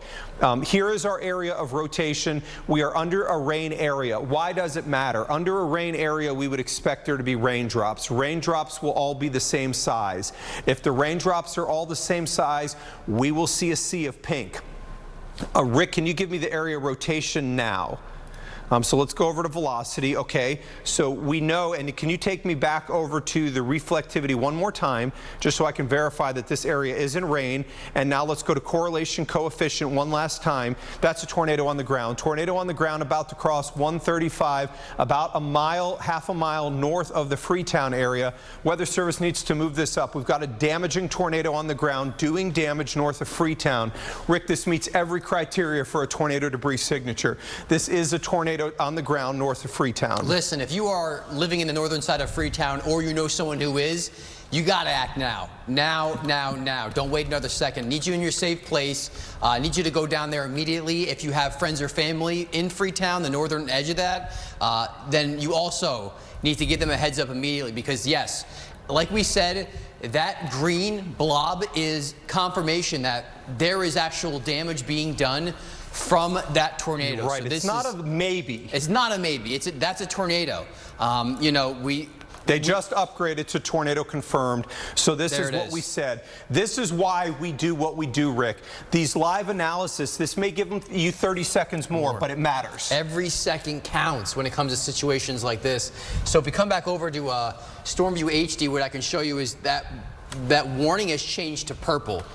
Now, you're like, what's the purple mean? That means the tornado is confirmed, and they have evidence of it doing damage, and that is all because of the radar. So right now, confirmed tornado, this is the real thing. This is not one you joke around about. Just some of the wording and the verbiage coming out. This is a damaging tornado. Flying debris will be dangerous to those caught not in shelter. Mobile homes could be damaged or destroyed. I need you to go and be in a safe structure. Please don't be in your car. In your car is the worst place you could be. Right. So again, this is includes 65 between mile marker 47 and mile marker 60. And Mark has pulled up the Seymour camera. Right, I'm just looking to see if we can view underneath that storm. Yeah. We know by radar that there's a tornado on the ground near Freetown, Indiana. We're trying to see if we can actually get a view of that tornado doing damage. We would look for power flashes. I believe when this goes past Freetown, if it does damage in Freetown, it may be just north and a little more rural. I'm hoping. There's some lightning strikes. There's not excessive lightning. But we do have our first tornado touchdown here of the night that is moving north of Pershing right now. Sean, can I ask you a favor?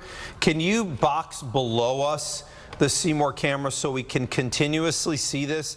And then I'd like to, in the big screen there, view the radar. So what Sean did for us is make sure that we can see all three of these simultaneously. Rick, that area of rotation is north of Freetown, and let me change that wording.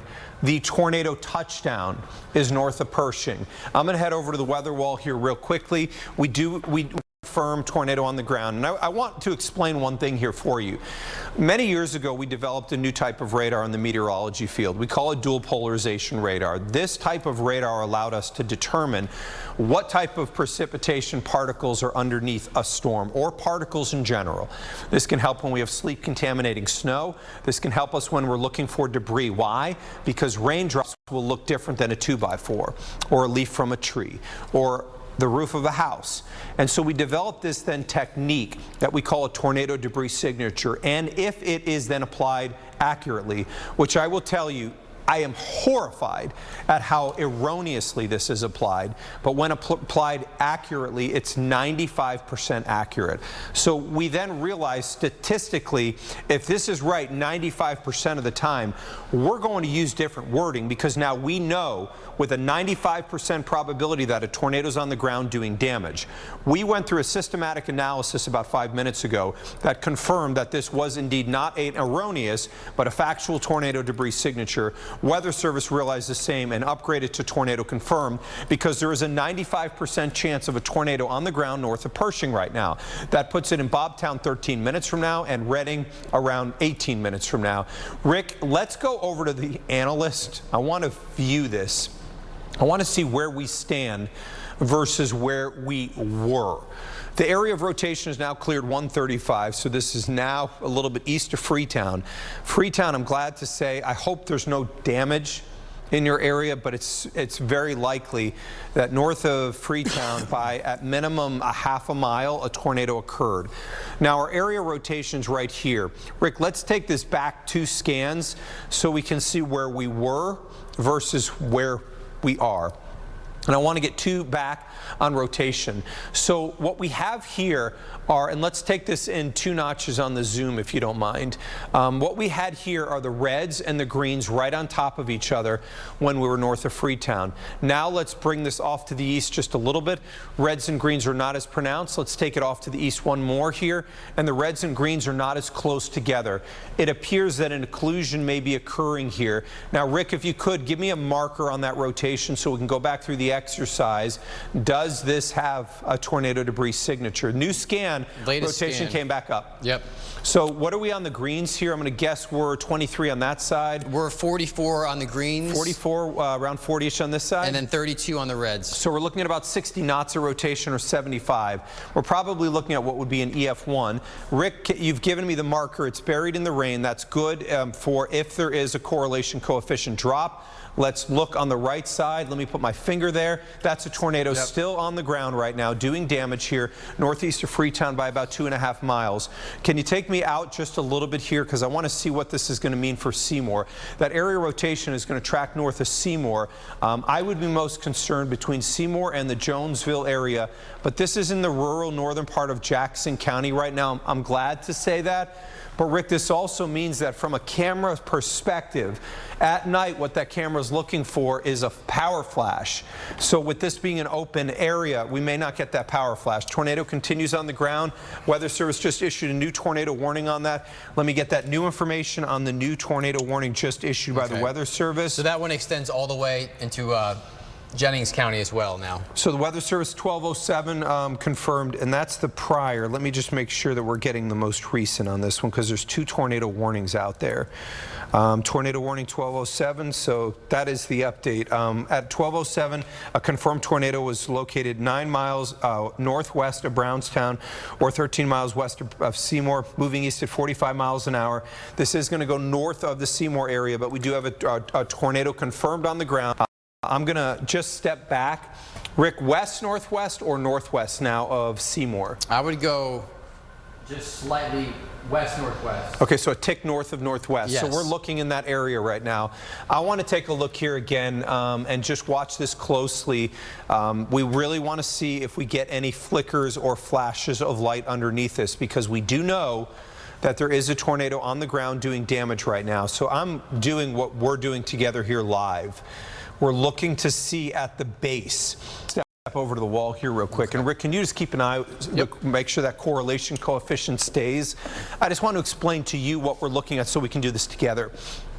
The cloud base is going to be right in this area, right in here. Yes, there is a red light there, and yes, it is annoying. But what we're going to try to see is if we can get underneath that and get a flicker of light would be one thing that would be obvious.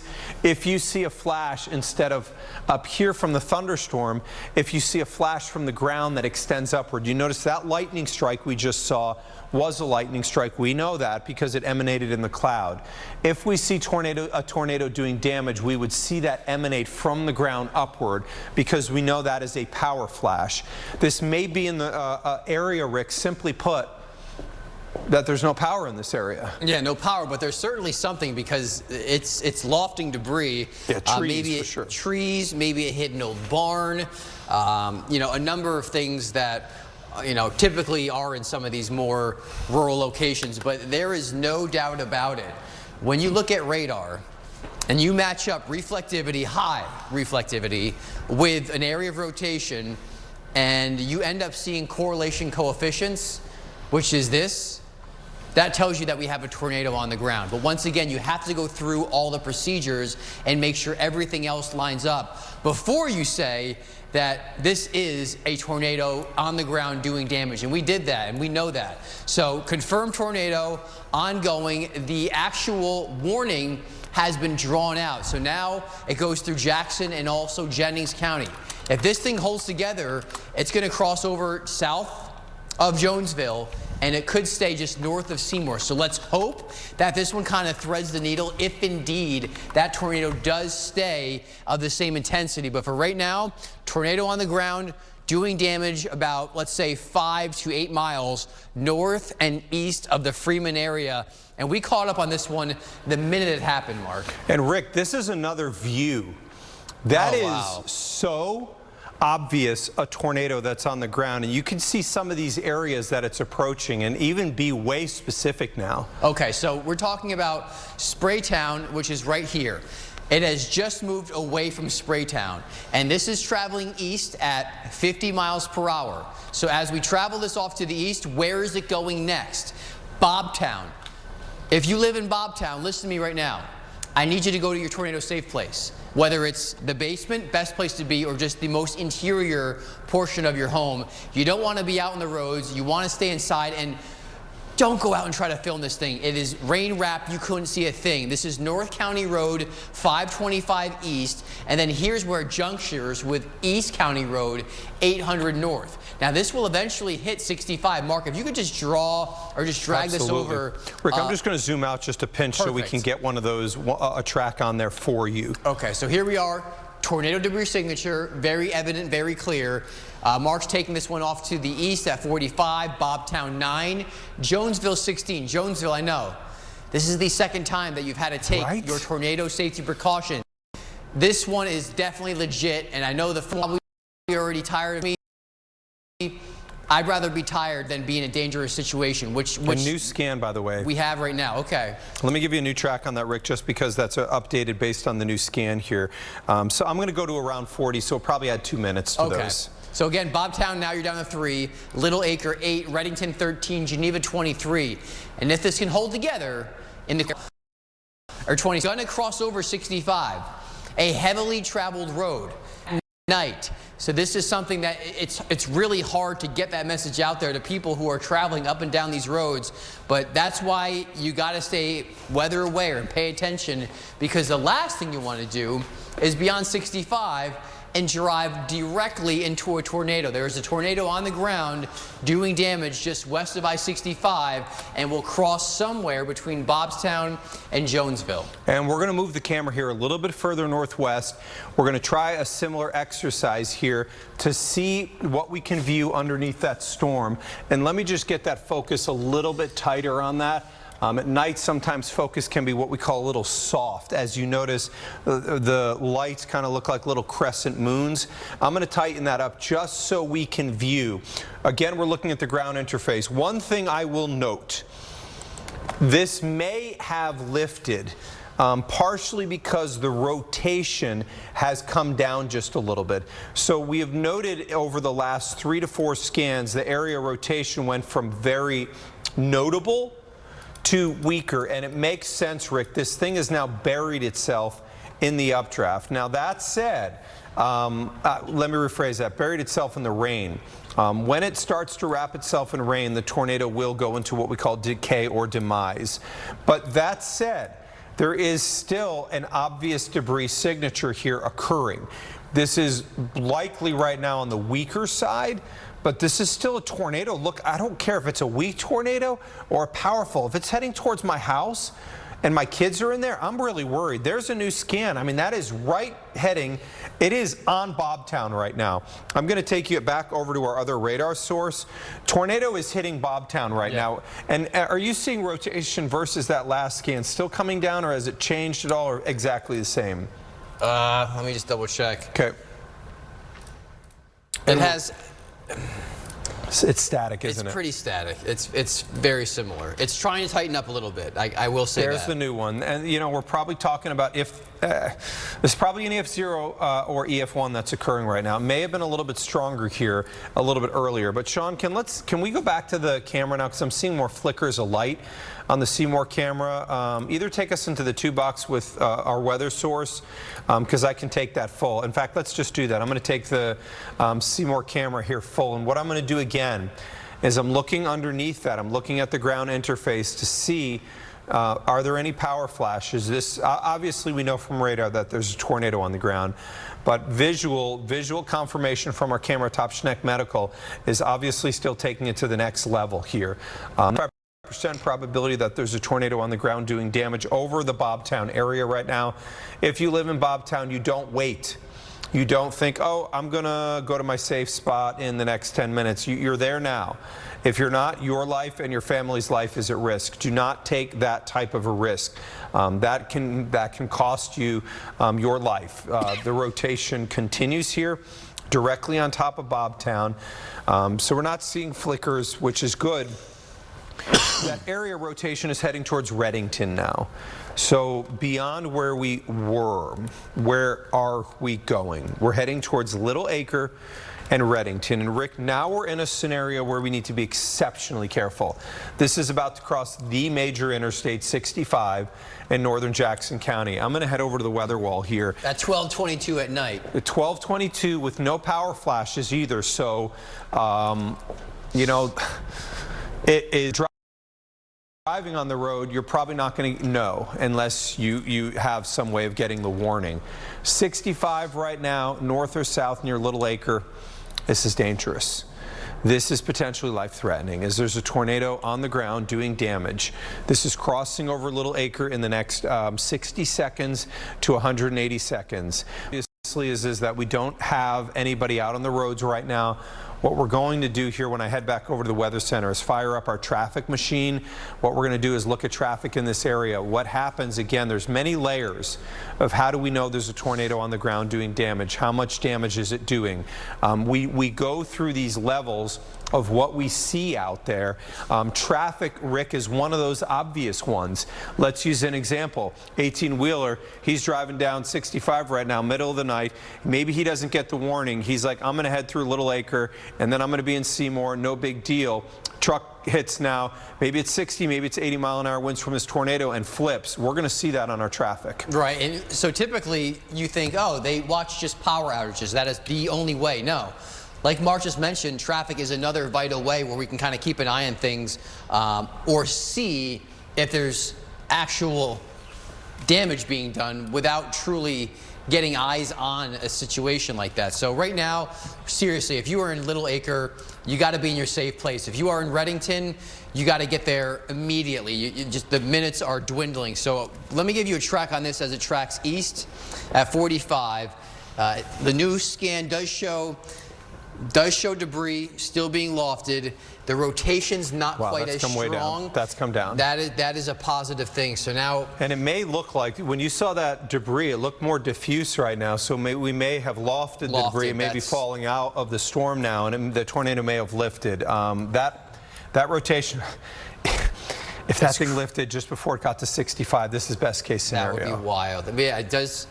It may be trying to see some debris fall out because you kind of see just north of that. Wow. If that would be a miracle if it did that. It would spare lives for sure. So we've got an area rotation that's over 65. We're looking at that, what you can still see here as debris. That we know because it's in a C. of rain. All around that yellow, that green is all pink. And it should be. It's the same. Pink means the particles are the same size. If it's raining, Rick, we've all been outside. The raindrops are the raindrops. Yes, there are massive raindrops, but when there's massive, they're all massive. They're all massive, yes. Now, Uniformity. they're all small. They're all uniform. So the That's pink what we is like. saying everything's the same, but Right. I'm seeing something different in there, which is debris that's lofted. Now, this doesn't have to be a roof. This could be a leaf. Yeah, something small. It could be.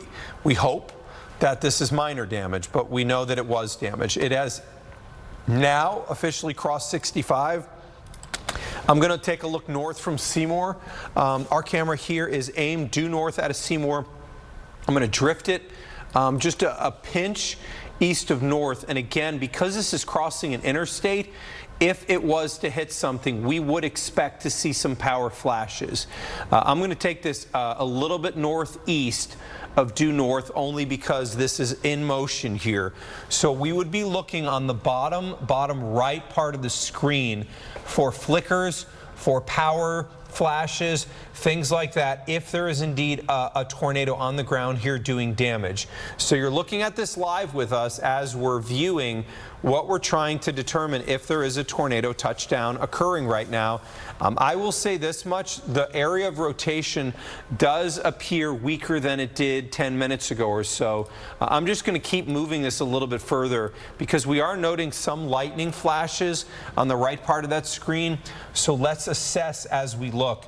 And this is what we bring you guys, what we offer you when you're trying to watch us is we try not to rip and tear.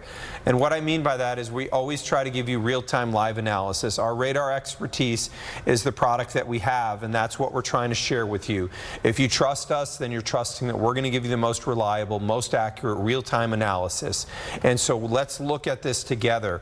We're looking underneath the storm that is crossing over 65. We've seen a downtick in the rotation, but we still have a signature that could be showing some debris. We're looking then from our camera, and you can see that was a power. That was not a power flash. That was a lightning strike. These thus far have generally been what I would define as lightning strikes versus power flashes. This stuff can be tedious. Our eyes will be by the end of the night. Oh, already burnt out. It does look like that TDS or that tornado debris signature is starting to unwind a little bit. That's debris fallout. And that means, you're right, the debris falling out. So that is a very positive sign. And I can also coincide that with the fact that the rotation has also come down. So when you see the correlation coefficient start to fall apart, the rotation come down, that's a good sign. A good sign this thing is starting to weaken. And Rick, let's look why this is debris fallout. What does that even mean? So can you give me a marker right here, Rick? Right here? Right there, yes, sir. So marker, I'm just going to try to identify it. Where is right that? There. There we go. So the area rotation here, what you're noticing is that debris is moving towards the northeast. Huh. Rick, I watched you doing a stream a little bit earlier tonight. Those winds are blowing from which direction? I'm pretty sure it's the southwest. Huh. So if that debris flew up into the sky, it's going to be moving at what, 70 miles an hour? That would mean it should be moving northeast from where the tornado occurred, right? You got it. So the tornado was here, and look at that. That is all debris falling out of the sky. So if you're in Scipio right now, there may be some debris falling. Now, it may be leaves. It could be more. We don't know that information yet. But what we do know is that's debris fallout. Now, debris fallout normally means, Rick, as you noted, we may have stepped beyond tornado doing damage to the debris from the tornado now falling out of the sky. I'm not saying either of these things are good, but I would prefer debris falling out of the sky versus a tornado doing damage. I would take that over what it was, and this was a scan about 8 minutes ago, where you can see clearly a tornado debris signature indicated on the left-hand side.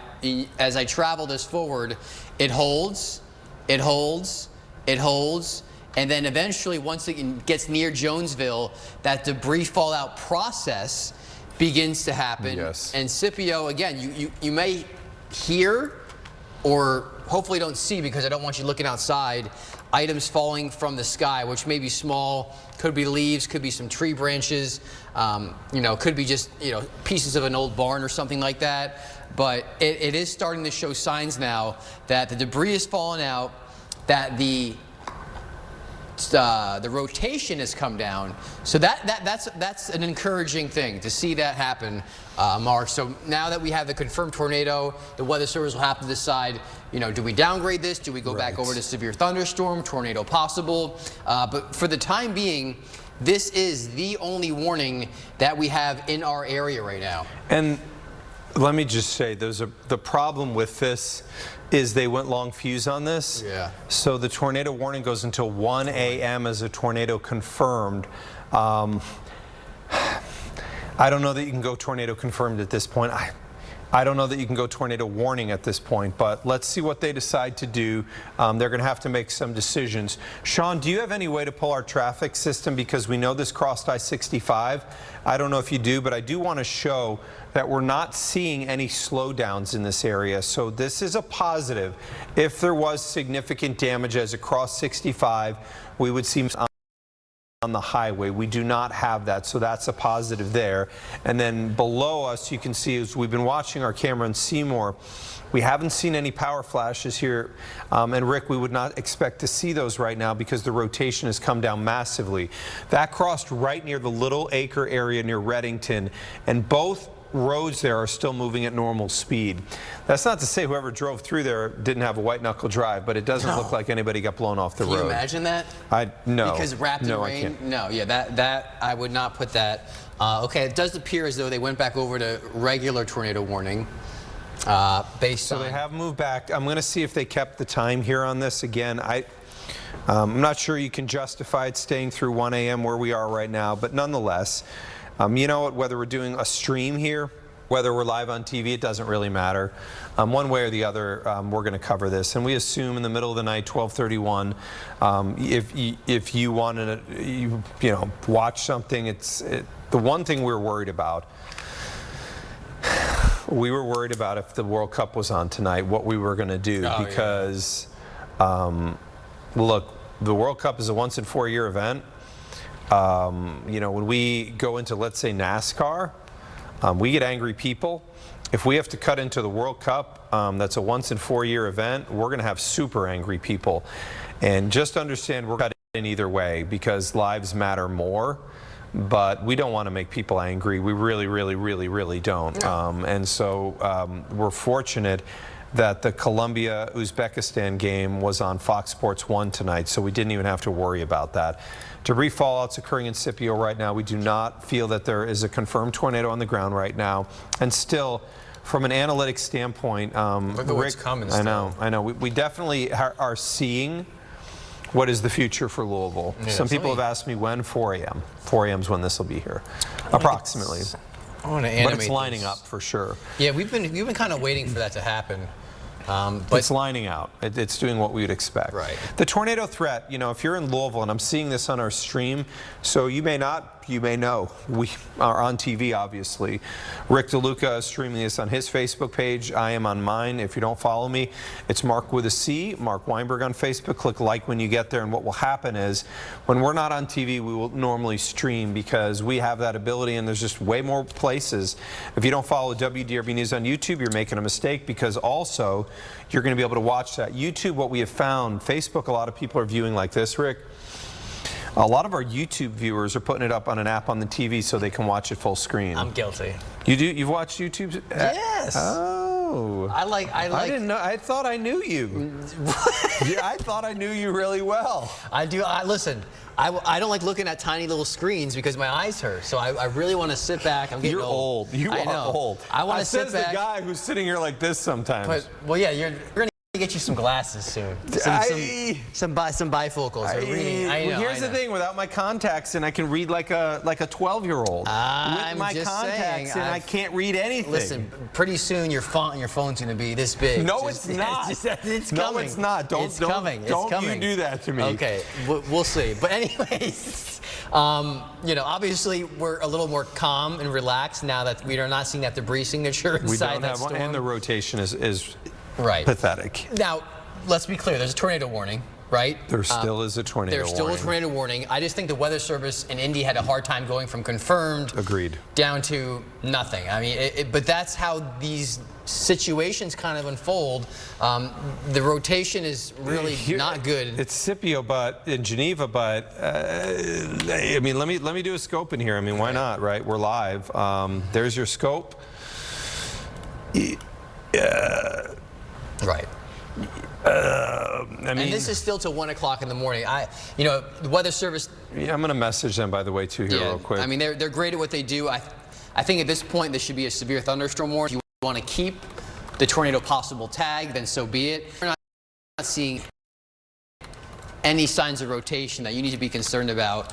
Hence the jokes, you know, that we try to bring up once in a while. And that's just who we are. You know, we try to. It's a very intense business and an intense situation when you have tornadoes on the ground doing damage. So when you have a moment where you can just lighten things up a little bit, it also lets you know at home that things aren't quite as serious. So we are watching that storm still. Don't worry, we're not turning our backs on it. And there are more storms now beginning to advance in from the north and west. And this is going to be one of those nights where you kind of have to just watch these storms come through. Now, you can get some sleep because Louisville's chance doesn't really come into play until 2 to 4 a.m. That's going to be the window right now.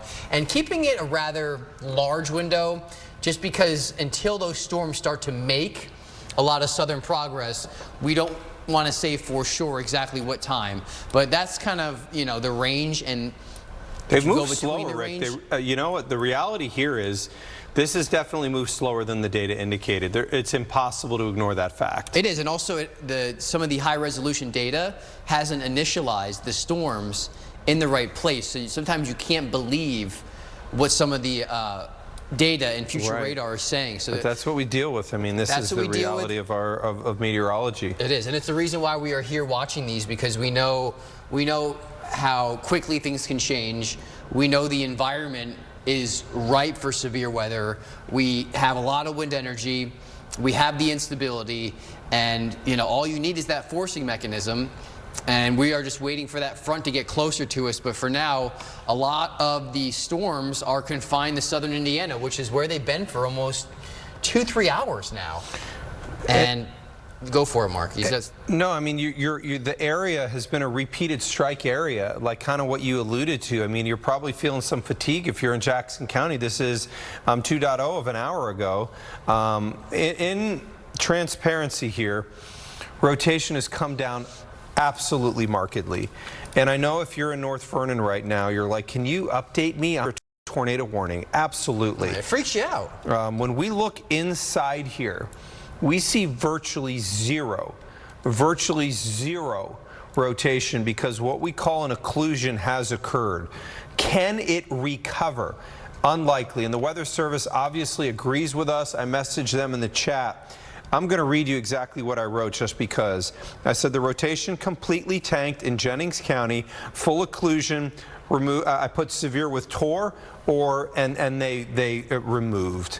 So credit to the National Weather Service out of Indy for monitoring the chat and obviously making the right move here. Before we leave, let me head over to the wall, Rick. Let's just do a quick track of what we have ongoing.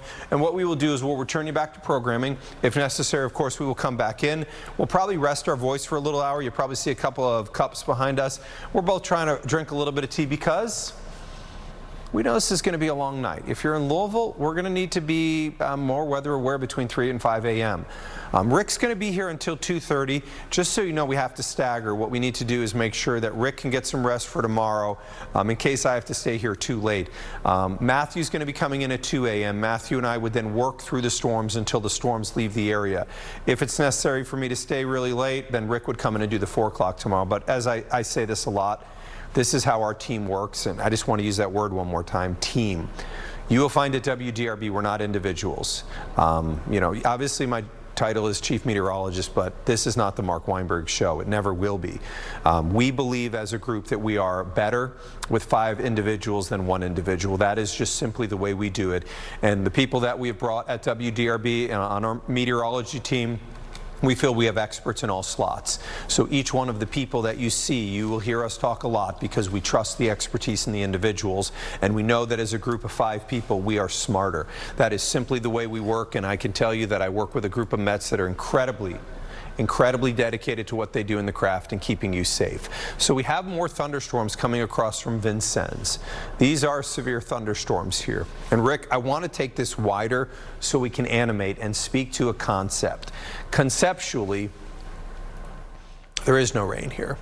There's no rain in Louisville. There's no rain in E-Town. There's no rain in Hardinsburg. There's no rain in English. There's no rain in New Albany. There's no rain in Clark and Jeffersonville. Rain has moved through North Vernon, and the ultimate result is that has weakened that storm. These storms that are now starting to line out will make their march south. I want to say one more time, the main threat's going to be damaging winds as they move across. Could a couple more tornado warnings occur? It's absolutely possible, hence the reason we're double staffing tonight. We will be watching these. We will be watching them all night, and if you're asking when in Louisville, I'm going to actually show high-res data one last time before we end the video, again, end the live coverage here, because again, why not?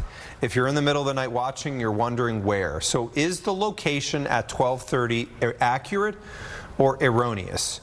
I would say a little erroneous. It's probably a half a county south yeah, of what it's showing. because we have rain in Seymour, so that looks a little more like it looks so right now. let's take an hour. Let's then say this would be 12:30. This is now. Right.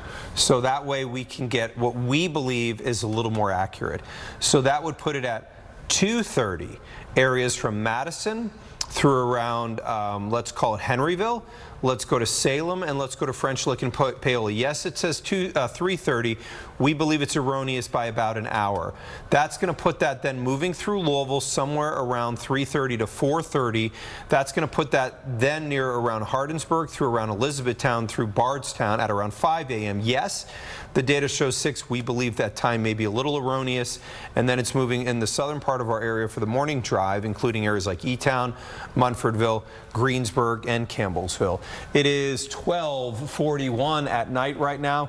We don't have any more tornado warnings in effect right now. We have a tornado watch that remains in effect until 5 a.m. We will continue to watch the storms. We'll probably rest our voice for a little while. Follow Rick DeLuca on Facebook. Follow me on Facebook. We'll go live probably within the next 30 minutes so we can continue to update. And if necessary, we would cut back into programming.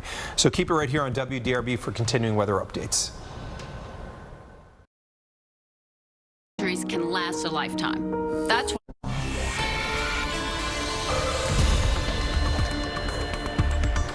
well, this is an unfortunate night where we're going to be doing a lot of this here. What you notice is Rick DeLuca had to go home. The reason Rick DeLuca had to go home is we've got to cover the news tomorrow. Matthew is in for Jude, so Matthew's going to be covering the morning show. And Matthew, we feel pretty confident that we're going to be doing more than that. I would assume so. There are going to be more warnings throughout the night. We've obviously already had one tornado that did touch down last night. Was that Jackson County or Jennings County? So we had the tornado report out of Jackson County, northwestern part of Jackson County. Jackson County Sheriff's Dispatch said that there was a home that was blown away. The term was blown away, and the other was flipped over. We don't know the extent of exactly what that means, but we do have those reports. So let's start you off with the tornado watch. This is in effect until 5 a.m. Will something south of this be needed? The answer is yes. We are very likely to get some type of a watch beyond this. So if you're in Breckenridge or Hardin or Bullitt or Nelson or Spencer, some type of a watch is probably going to be necessary. We have a severe thunderstorm warning right now for Orange, Washington, Clark County, Southern Scott. The tornado warning that was issued here, this is the farthest east along line. The tornado warning does include the town of Madison. So Madison, you need to be careful here.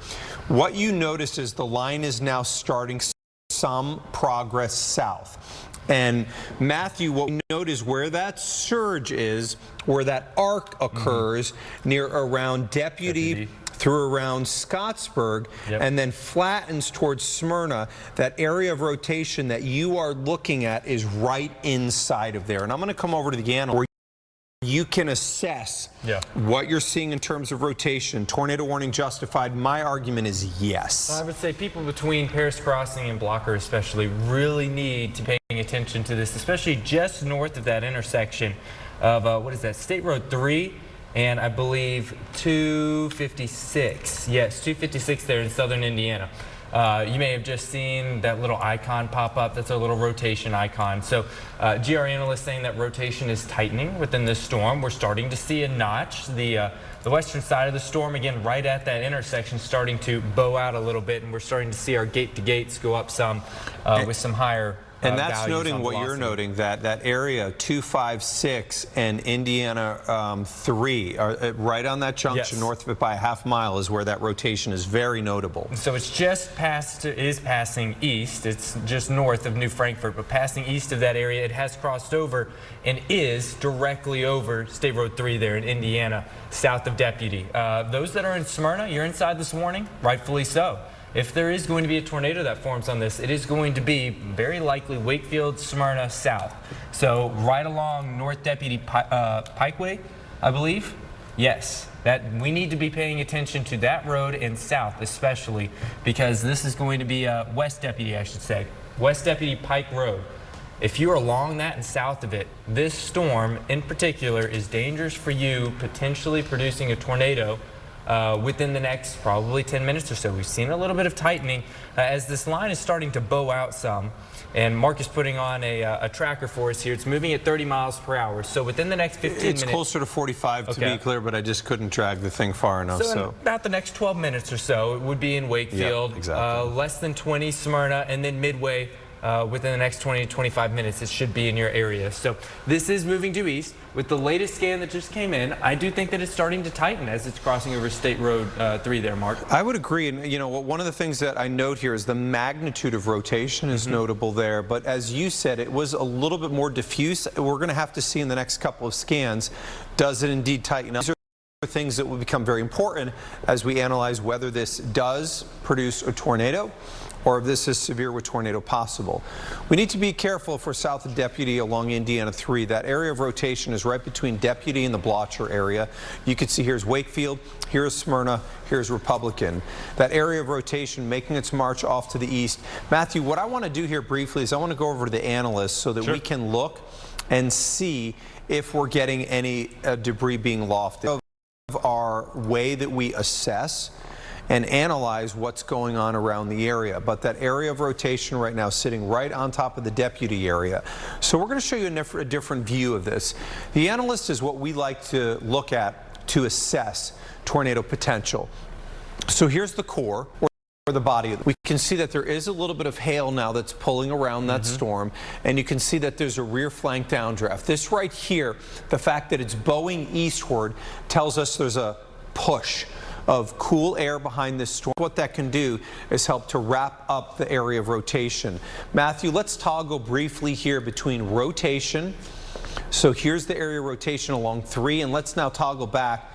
And that has tightened up, Matthew. Yeah, definitely. Can you take that in one zoom closer? What is our green one panel? Yeah, this is good here. Can you give me what the green pixel, what the number is? Absolutely. What's the magnitude on that rotation? I'm going to guess 25? We're getting, 25 and 46. Okay, so how about on this side right here? Okay. Coming across. 52. So we've got about 80 mile an hour of gate-to-gate rotation. That is concerning. That area of rotation, can you put a marker on that as well? Actually, I don't think it's necessary since it's, but it doesn't hurt. Now let's go back over to correlation coefficient. I want to see if there's any debris being lofted. So this is a tornado warning right now. We don't have tornado confirmed based on what we're looking at on radar. What we will see here in the pink, if a tornado forms, and we know with certainty, and starts to do damage, the sea of pink that you have here will no longer be pink. Why? This is seeing rain. And raindrops are all the same size. So if all of a sudden now you don't see raindrops, that may be the debris signature starting. This may have just dropped a tornado. This is concerning here. You want me to switch back to velocity and see? Can you please hear that? I think it's I wouldn't say conclusive. I'm going to say I think with a higher degree of certainty that this may be indeed generating a tornado. So we need to be extremely careful right now if we're near the Blotcher area. Matthew, one of the things we note is that is embedded. So at minimum, I don't either that's a little hail peak, or there's a TDS. I would say, I'm checking Google Maps really quick here. Reese Taxidermy, if you're around Reese Taxidermy, Dancing Trees Farm, north of Ramsey Creek Kennels, those are spots, and again, south of West Deputy Pike Road. I mentioned that earlier. If you're south of West Deputy Pike Road, over there in Jefferson County in Indiana, and anywhere between, let's say, State Road 3 and North Rector Road. A lot of these are roads that are parallel with each other. And you know where your intersections are if you live up in that direction.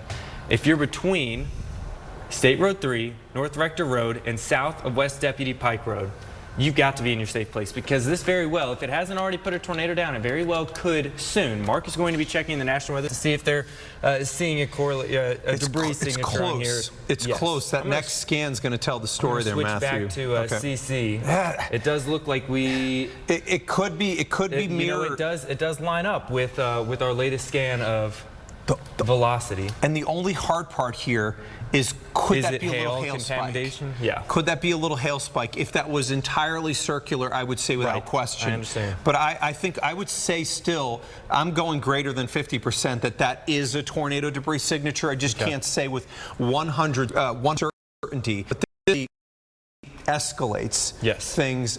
There is a TD on the ground. Weather Service agrees with our statement here that we believe, and I messaged in there, believe that a tornado was on the ground doing damage. Weather Service is now typing that up, and it will adjust over to tornado confirmed. Matthew, let's go through some of these areas here. I'm going to take you back over to a better job with the roads. You said this is moving miles per hour here. It's heading directly toward. So give it about 20 minutes or so, and it should be in the Madison area. Again, this is our, not debris signature, we'll show that in a second here. This is our velocity couplet. It looks a little bit broader than what you would normally see if you were to say, this is for sure a tornado on the ground right now. That's why we use more than just one product around here. So we'll go back to correlation coefficient in a little bit, because they have put a TDS. There it is. TDS signature. There it is. Mark, you about to pull it up here in a second. Well, notice the color of that box. The new warning that has come out, the purple color around this warning, that means tornado confirmed. So for those that are in Jefferson County, Indiana, I said this before, you have to be in your safe place if you are south of West Deputy Pike Road, right along in south of West Deputy Pike, up to 256. In between those two roads, that is where it's touched down. We've seen debris in the air. It's moving at 40 miles per hour off to the east. Neville Grove, it's in your area in 5 minutes. Please get into your safe place immediately. Those that are in work, 10 minutes, less than 15 minutes for Madison. It may skirt just the northern side of Madison. If you're south down in Milltown, I still think it's a great idea to go ahead and get in your safe place. But for those that are Madison north, go ahead, get there now, because this is a tornado that's likely still on the ground. You see where Mark is circling right now. That is our tornado debris signature. Now, it's not one of those that is like really dark discoloration, meaning that it's pulling a ton of stuff from the ground, and there's a lot of things in the air that have no correlation with the other objects around them. That's what we use this for. So as Mark explained earlier, if everything were this kind of maroonish reddish color, that means everything in the air is the same size. They're all raindrops. But when you start to see these discolorations, sometimes that means hail spikes, some hailstones, some raindrops. But when you see a circular one like this and it lines up with our velocity couplet, that's a tornado on the ground in southern Indiana, south of Smyrna. Wakefield, I think this is moving directly south of you. Mark, correct me if I'm wrong, but I think it is due south of Wakefield right now. And I'm going to, Matthew, I'm going to go back over to analysts, because I think you're probably going to want to see this. That rotation is pretty strong right now. Yes. That thing has intensified here, and to your point, let's just back this off one or two scans. This is almost diving due east. This is going to go. This could go right through Madison. I think it will. I think it will. This is not good. For those that are north of Hanover, Madison, you guys, again, have to be in that safe place immediately, because this tornado warned storm has a tornado on the ground right now. It's not just a, oh, we think that there might be one. There is absolutely a tornado that has touched down in Jefferson County, Indiana, within the last 5 minutes or so. That latest scan that just came in, these these colors on our velocity couplet are really starting to brighten. So it is continuing to strengthen. That tornado threat is not done tonight. Again, Mark is showing us the shear values have come up here along 250 State Road 256 heading to Madison. North of that, you've got that tornado threat with this storm right now. So we wouldn't be able to tell you exactly the size of this or the strength of a tornado. What we can tell you is that it is a damn tornado. So it's for sure on the ground, lofting things in the air. When we look at things on radar, correlation coefficient, we could see those discolorations. Now, I don't know if that's our latest correlation coefficient scan there, Mark. It looks like it might be. I think your point is valid. I think a little displaced. Yeah, and what happens is the radar products filter in at different times, sometimes with multiple scans. Has different scan techniques, and some faster. So I think your point there is valid. That just may be lagging a little bit where that green triangle is. Matthew, this is another view of the rotation here. This is heading directly towards Madison, but you look one scan, it may have been stronger. Okay. Maybe marginally stronger, but it is going directly towards Madison and the northern side of Madison. Not good. Track. Not good. Yeah. So again, this has put down a tornado. About it earlier, where we first started to see those signs of debris in the air. Well, we were looking at correlation coefficient. It lined up perfectly with our velocity couplet, that red and that green. Where they're tight and they're bright, that's when you know you've got extreme rotation within a storm. And it has continued to tighten up here recently. The scan, hopefully this is one of those brief tornadoes. We know that we don't have the same conditions we did just a few hours ago, especially up in Jackson and Jennings County, where we did have that tornado touch down in the house. The sheriff said that it literally blew away. This is a damaging tornado. It doesn't have what it did earlier. So while I think it would be weaker than what we just experienced up a few miles further to the north, it's still a situation where everybody has to take it seriously, and you have to get into that safe place. That latest scan that just came in, Mark, brings it even closer to Madison. It's knocking on your doorstep. And I'm going to go back over to analysts here because I'm going to show you back a couple of scans. Let me step out of the way for you, Mark. And so this is when the tornado debris signature was issued, or when we saw it, and they went over to the tornado confirmed. What you're going to notice here, and I'm just going to put on the left the rotation values here. So you can see the reds and the greens were really, really close. And then second, where that green triangle is, you notice that there was a hole in the middle. That was a tornado doing damage. It became quite apparent here that this was a tornado doing damage. Here it is now on approach towards Madison, and what you notice is over the last couple of scans that may have disappeared. So we may have the tornado lift, we may not.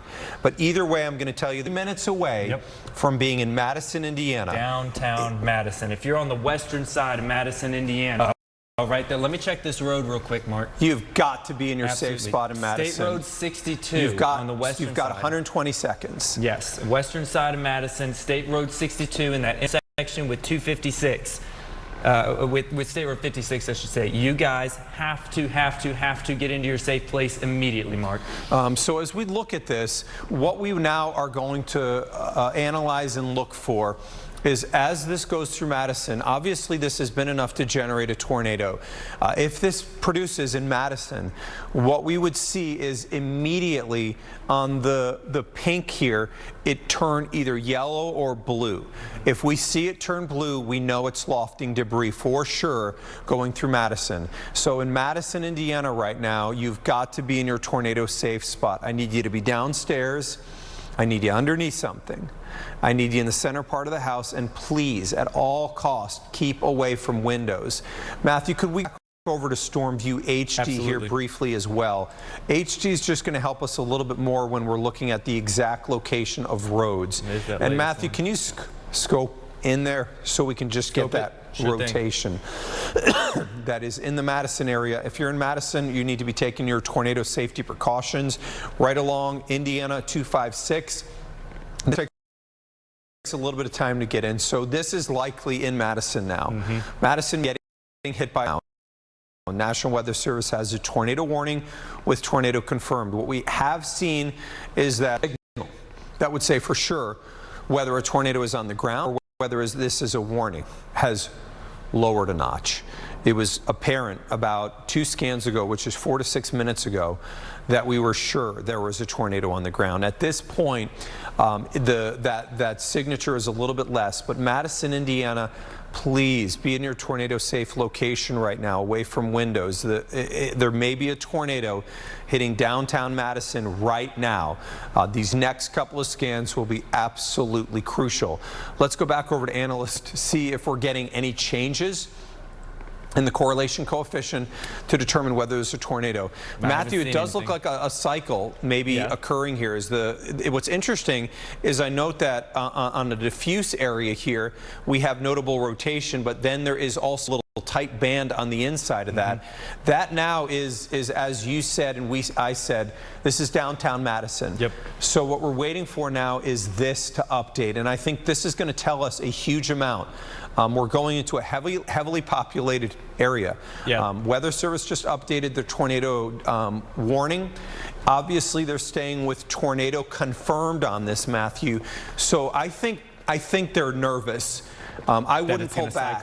Yeah, I would not pull back on the tornado confirmed at this point, partially because this is such a heavily populated area. Absolutely. It's heading, I mean, the tightest rotation that we've seen is literally, as you said, moving into Madison, directly down West Main Street and the Ohio River Scenic Byway. Madison is going west to east, right along that road. Would not surprise me one bit to see, to hear power outages, especially on the west side of Madison here soon. It's going to be on the eastern side within the next 3 minutes or so.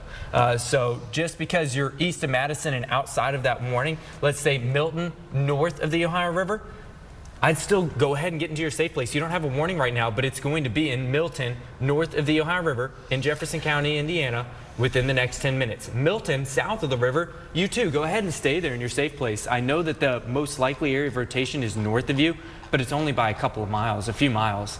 You should go ahead and get to your safe place as well. Looks like the National Weather Service in Cincinnati has just put out a warning east of Jefferson County. Downstream. So they expect. So in between these two, let's go back to Stormview HD. And what Matthew's alluding to here is the banking up next to each other. And there is a little area of a non-overlap. But you just have to understand sometimes we're dealing with different Weather Service offices, but you can see that downstream towards VV here, and then you can see where it banks up. There is that little overlap gap there near Milton, but maybe they'll fill that in. This is the National Weather Service office in Louisville producing this warning for Jefferson County in southern Indiana. Or is that Indianapolis puts that one out? So Jefferson County is going to be Louisville, and then Cincy would be once we get beyond. Cincy is putting out a warning for the counties east of Jefferson County. In between the two, you have the eastern half of Jefferson County not included inside of a warning. I still think that Milton and southern Indiana, go ahead, safe place, because if this does cycle and drop another tornado, it's on you in the next couple of minutes. Latest scan directly in Madison, so the rain is already pushed east of Madison, but inside some of that heaviest rain, we still have rotation in downtown Madison. I don't know if we've got that latest scan of velocity to come in just yet. I know that reflectivity, what you're seeing right now. On analysts, we do, Matthew. Okay. The area rotation is basically on top of Madison. I think what you and I are watching to see is what happens over on that correlation coefficient. If that drops and we get a tornado, for sure just hit Madison. It's close. That latest one just came in, didn't it? Let me back off one just to verify. Yeah. It did come in. It does not show right now that indeed a tornado is hitting Madison or not. It doesn't conclusively say that. Here's an interesting tidbit to this. And they did just put out that new warning for eastern Jefferson County there. And we know an interesting tidbit here, Matthew, is it looks like there's 2 areas of rotation. Yeah. One west Madison. One south. You've got it. There may be, and that one now, that's the new latest velocity that just updated right over Madison. Okay, and they did extend that warning now. Now they took off the tornado, or excuse me, I thought that they had put out a new one for eastern Jefferson, but that hasn't come in yet.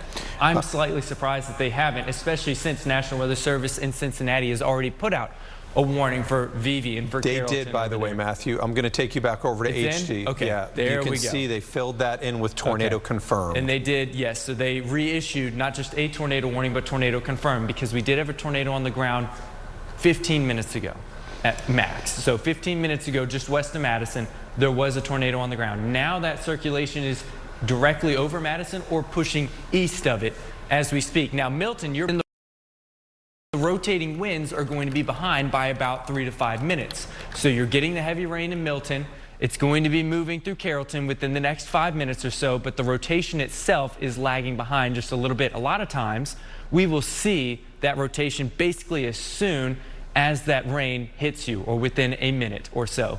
This one's a little bit more rain wrap. We've also talked about maybe some hail contamination when we're looking at correlation coefficient. That's what we're trying to dive into, all the deep details of the storm, so we can tell you exactly what's happening. That's why it's so important to use not just one, but multiple radar products. So we're looking at reflectivity, which is basically the rain inside the storm. Deep, heavy reds, lots of heavy rain, now directly in Milton, and the heaviest of it moving out of Madison. Mark, if we could go to velocity or scope Sure. Madison and just east, that would be great. Absolutely. One of the things I do want to mention now, Matthew, is Louisville is now under a severe thunderstorm warning with tornado possible. So there are multiple areas now that we're tracking and watching here. Here's our scope. Rotation, Matthew, you can call it, but yeah, this is basically sitting. Yes. So remember, I mentioned earlier the Ohio River Scenic Bypass, and then, of course, the between Milton and Madison is where this rotation has gone through, and it continues to move east right along the Ohio River.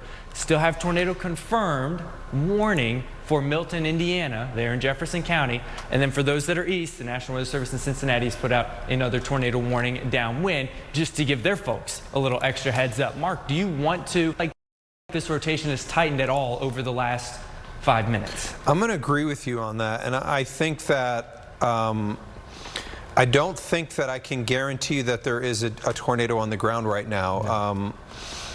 I would say that I just can't say it. Looking at radar is still showing obviously rotation. The rotation has moved through Madison. I would expect to see more debris lofted if this was a guaranteed tornado here. So this is moving through Milton, Madison right now. You know, the bridge, either side of the river here, Milton, Madison, 8 minutes. It is in Milton, but it'll continue to make its trek. And the new scan just came in, so I'm going to drag this a little bit further to east to update. So Brooksburg, 6 minutes from now. Craig, it'll be 12 minutes from now, 15 minutes from now in Long Run, VV, Indiana. And this also brings up the obvious point, is this is heading towards 71. Yeah. And it could conceivably have to pass over 71, which is a major interstate, should it hold together. There are, the other thing here, if you go outside and you're trying to view something, this is buried. Yep. It's buried inside the rain. You will see absolutely nothing. So also worth noting that Louisville, a lot of metro is now under a severe thunderstorm with tornado possible. You know, I'm just going to say this, Storms Prediction Center yanked us out of the enhanced risk. I thought they did a really good job of it until that point. I thought they really handled today really well. And I just thought it was boneheaded to take us and drop us into the slight risk when we knew full well that the atmosphere was primed with exceptional wind energy for June and fuel. Why would you drop us out of the enhanced risk of severe weather knowing full well that this thing was going to produce a lot of severe, which it is? I'm going to tell you on the east side of this thing, regardless of whether you get a tornado now in Milton or Madison or Carrollton or VV, this is showing a Boeing appearance. So 60 to 70 mile per hour wind gusts in here for sure. That's what bothers me. This, you don't escape this one well. Right. I was looking at some of our towns on here. Manville to I believe Mooresville. Let me go. Yeah, Manville area through Mount Pleasant Church, Macedonia Church. If you're in some of those areas, I really think that you could see some of these 60 to 70 mile per hour winds potentially. And Carrollton is in the tornado warning, so you're not in the tornado confirmed. You're in a tornado warning. Is it subtle differences? Are we splitting hairs? Yes. The Weather Service issues tornado confirmed when they believe that we have a tornado on the ground doing damage. Can we guarantee that in Carrollton? No. But this storm may pulse and may drop a tornado. And there is a reason that you're under the tornado. And I need you away from any outdoor facing windows. I need you downstairs. I need you underneath something. I need you in the center of your house and keep away from windows. The worst of this has moved through the Milton-Madison area. VV, Carrollton, and you can see really very clearly this arcing bow that has developed on the northern side of this. This is an preferred area to get some rotation, and that's why we're watching this a little bit more closely. Matthew, can we just scope the northern or the core of this thing? I just want to make sure where we stand in terms of rotation potential, and then whether we're looking at confirmed. I don't see anything super tight. I don't Doesn't either. jump out at me right now. I know that we have some red and green near each other, Yes. but it's not what it was. It's not, and this is, you know, coming down the Ohio River, which arcs right here. People say time. Rotation can't cross the Ohio River. That's impossible. That is absolute rubbish. If you remember the Milton years ago, that one crossed the river 5 times. Don't think that rotation or tornadoes care about the Ohio River. That tiny body of water has nothing to do with rotation. These storms and the tiny Ohio River, that it will cross multiple care. Right now is basically directly on top of the Milton area here and north of Carrollton. Matthew, let's back over to the analyst, because again, I want to view that's our best tool here, we believe, for telling us whether we confirm have a tornado on the ground or whether there could be a tornado on the ground. So Madison here, this now is approaching just north of Carrollton. It's going to be on the Indiana side, but it is going to be close. One thing I will mention is we're quite a distance away from our radar right now. So what that means is it may have some erroneous distance or location, meaning it could be a little bit further south, a little bit further north. That distance is just a little bit lower here. But here's the area of rotation that we're looking at, and the bottom line here is the debris signature that we saw a little bit earlier is not notable as it was more notable earlier. And I'm just going to look at this from a different radar site. We've viewed this from multiple sites. I want to see this from we've been looking at this from the Indiana radar, Indianapolis. I want to look at this also from Metro Louisville radar, just because, again, these are different views.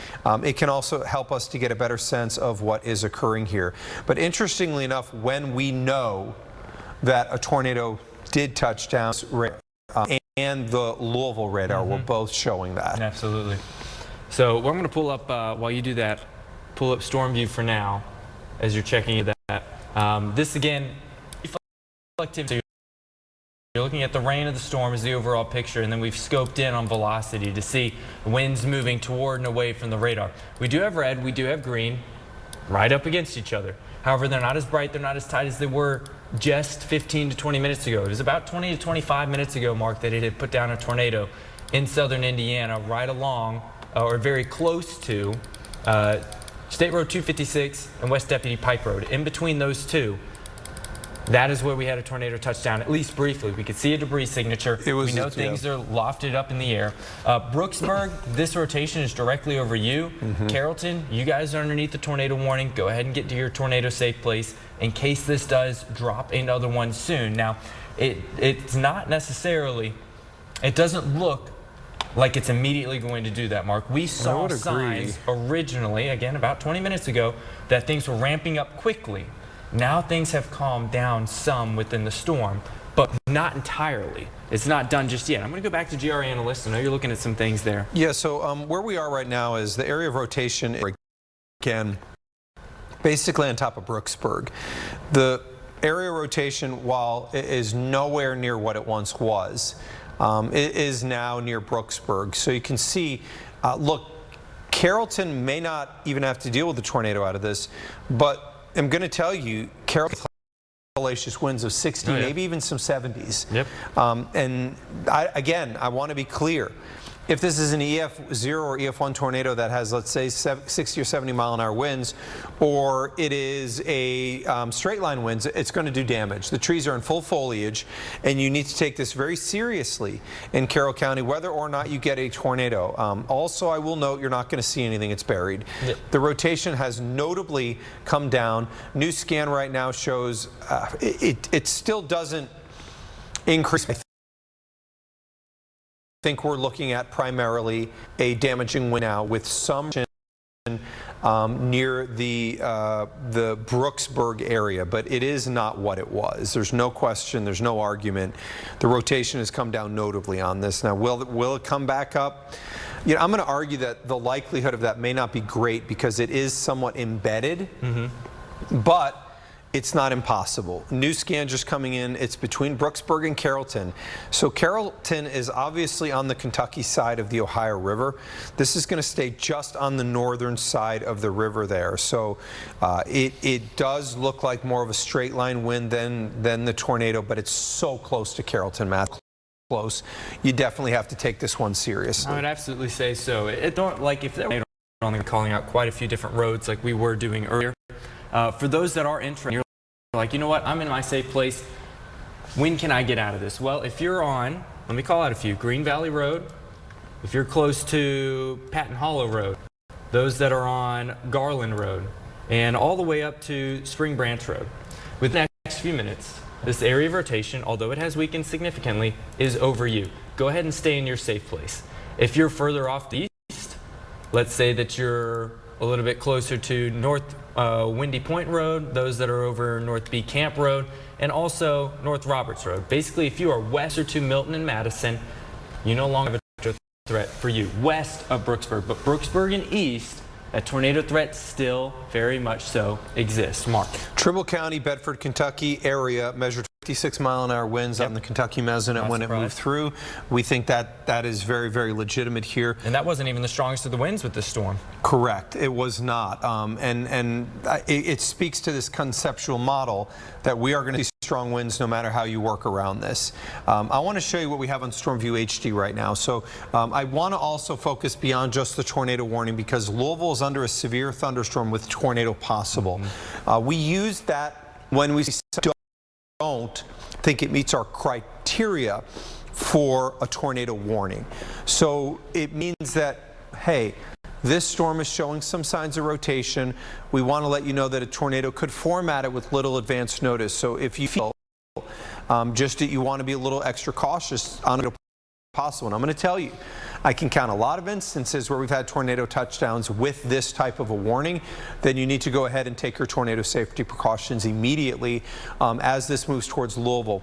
Matthew, can you give me a track on the line here? Absolutely. Louisville is in now the time frame where this is going to be rapidly expanding southward, taking on a bow shape right now, which means that damaging winds are the primary threat. But we absolutely, with the level of wind energy we have, absolutely can get spins here within that line. So Jeffrey, around 7 to 9 minutes, 10 to 12 minutes on the north side of the city.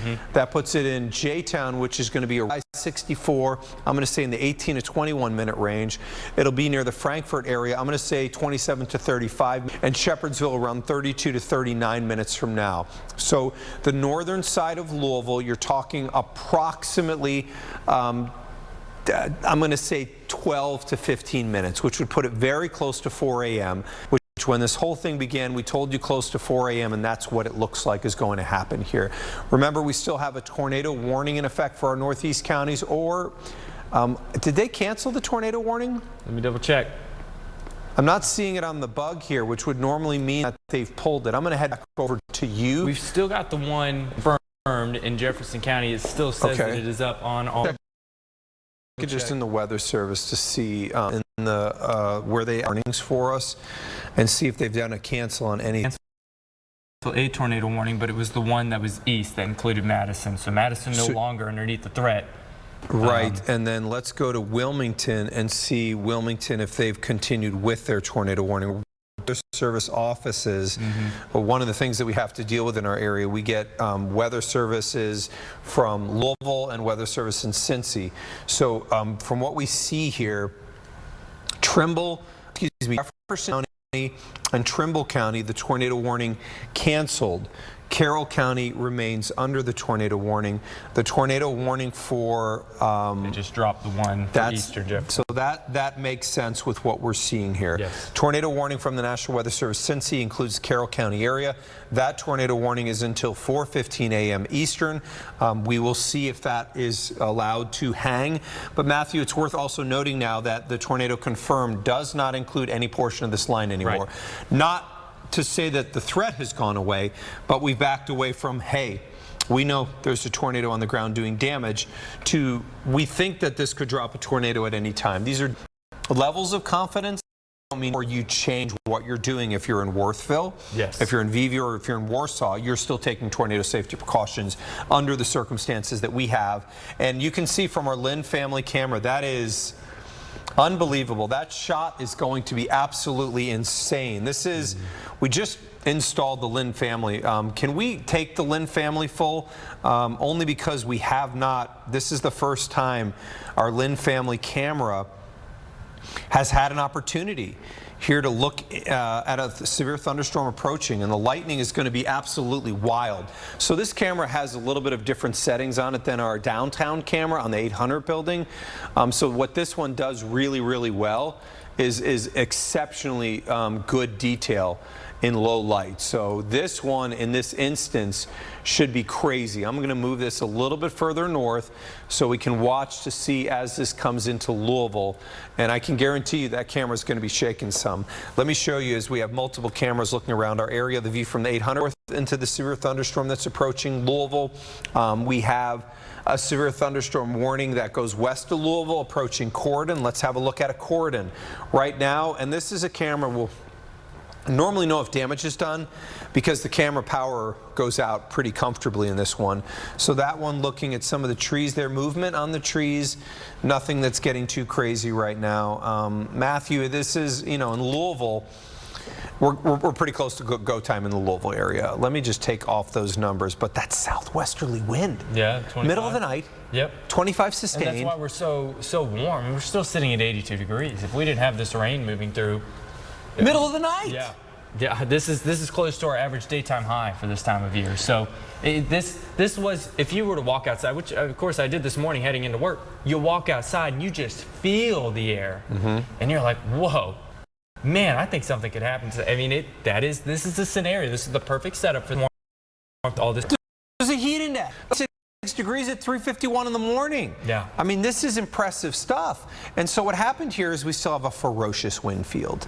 And the ferocious wind field is what's supporting the potential here for A, damaging winds, and B, that potential for tornadoes.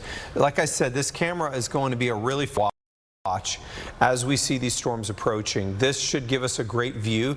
One of the things I want to look for is amount of lightning.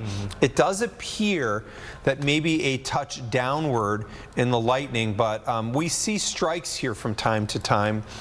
Let's look at rotation potential here on the analyst just to see what's coming into Louisville. Remember, this does have tornado possible. Are we seeing anything in there? Matthew, these subtle areas of rotation that continue here. One of those is going to be west of Sellersburg, one near Greenville. Things that right now don't tell us there's a tornado. In this scenario, can pulse really fast. We've got to watch these very, very closely. Yeah, they give us hints at what's going on inside of a storm system. And you have this long line of really heavy rain, lots of lightning within this storm, and we watch to see if any notches form within it. There aren't any that are crazy. Agreed. But there are very small ones that we're just, okay, you know what, we're keeping an eye on this. It's a well-populated area. So something spins up fast, it's probably going to be impacting somebody, not just a random field. It's probably going to hit somebody's home. So And we'll either be watching way, that close. And either way, you're going to get 60 miles. Absolutely. So power that's outages are very likely. Some trees down for folks that are in Sellersburg, Greenville, Palmyra right now. And then this is moving into Louisville. It's not a super fast-moving storm. What is about 40 miles per hour, I believe? Movement on that one is 55. It's moving east at 55. They picked that up, but it's got more of a southerly component to it. Jefferson, no, this may be the other warning here, so let me make sure that we're on the correct warning on that one on our speeds here. Now this is Shelby County. They've got it at 5.5. Interesting. Noting here, by the way, on analyst here, notice that what we're starting to see here near Wheatley and Sanders. You're starting to get a notch on that area on the left here. There may be a pulse up that occurs here near Sanders. Now, I will be transparent. This is going to be leaving our viewing area. Once it breaches Carroll County, no longer technically our viewing area. At that point, obviously, we would release to the meteorologists to our east and to our northeast, who would then take over that storm. But we've had multiple now instances of tornado in our area here to know we've had damage. We got a report of a house that was, the words were blown away in northwest Jackson County, and we had a report that a home was rolled or flipped. We don't know the extent. All we know is that's what was reported to us from the Jackson County Sheriff's Dispatch in Indiana. Once the sun rises, we'll know more of the extent, but it does appear that it moved near Freetown, Indiana, is what we know. Still an area of rotation under a tornado warning that is about to get out of Carroll County, but still, I'm going to call that area rotation very close to Sanders. So if you live in Sanders, we need to take that seriously and be careful as we continue with a tornado warning here. Louisville, watching storms on approach here. Let's look from the downtown building. Lightning, again, I think it's coming down. It has, absolutely. You and I talked about this. We felt that it was going to kind of be that point. Yeah. Where we would get more warnings to where we get less warnings. Almost all of the data has shown that it's going to at some point outpace the forcing. It's going to get into a scenario where there's a cap or a lid on the atmosphere that'll try to suppress a little bit. And the other part to this is there's now an area of storms developing ahead of that, Matthew, that goes through Valley Station near the airport, and that basically could tank the northern side of this, that severe line, and then you may start to move into potential significant heavy rain threat. This is a view on our camera from Lynn Family looking towards it. I noticed almost an absence of lightning. There's almost none. At this point, yeah, I mean, it's less than what we were seeing earlier when we were looking from the same camera shot. There's some flashes here or there. We haven't seen any of those cloud to ground. It's not quite close enough. But you did mention there's quite a bit of rain that's starting to form out of Amsterdam all the way through PRP. And in between those areas, some very heavy rain already forming, and then you've got more on the way. We have seen multiple flash flood warnings already pop up in southern Indiana. I would not be surprised to see some more. So for folks that have to head into work real early this morning, I mean, it's not necessarily the start of the morning commute within the next few minutes, but those that get there real early, and you've got to hit the roads, which we see from Lynn Family, people are out there. Please be careful. You always see those big trucks. It always makes you nervous, right? You run in, obviously you've got high winds with this stuff, so watch the high profile vehicles. But if you see water on roadways and you're like, I just can't quite tell how deep, don't even try it. Find another road. You'll find another one that gets you to work. It'll be okay. You might get there a little bit late. But the last thing we want is somebody to get into one of these flash flood scenarios and you've got water running across the roadway. It either washes your car off or you get into it and it's just over the hood and you're stuck. So one thing I do want to mention here, the National Weather Service has gone to what we call severe with tornado possible. They've done that for the warning that's going to go past Carrollton. So they're saying the same thing that we're saying is the rotation is not what it once was. So this is breaching Carroll County as we speak right now. This is now the area that had some rotation will be out of county within the next few minutes. But Carroll County right now, tornado warning remains in effect. But as noted, the rotation has come down in intensity here. Matthew, I think that it's always a good exercise looking at power outages before and after.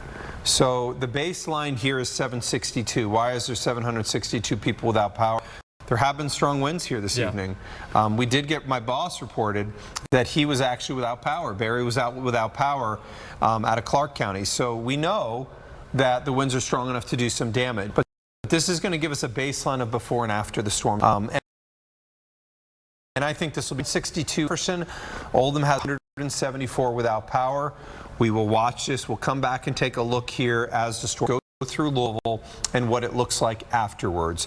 I'm also going to note that even if the warning expires, storms heading into populous areas, we're not going to return back to severe tornado tornado possible in Louisville.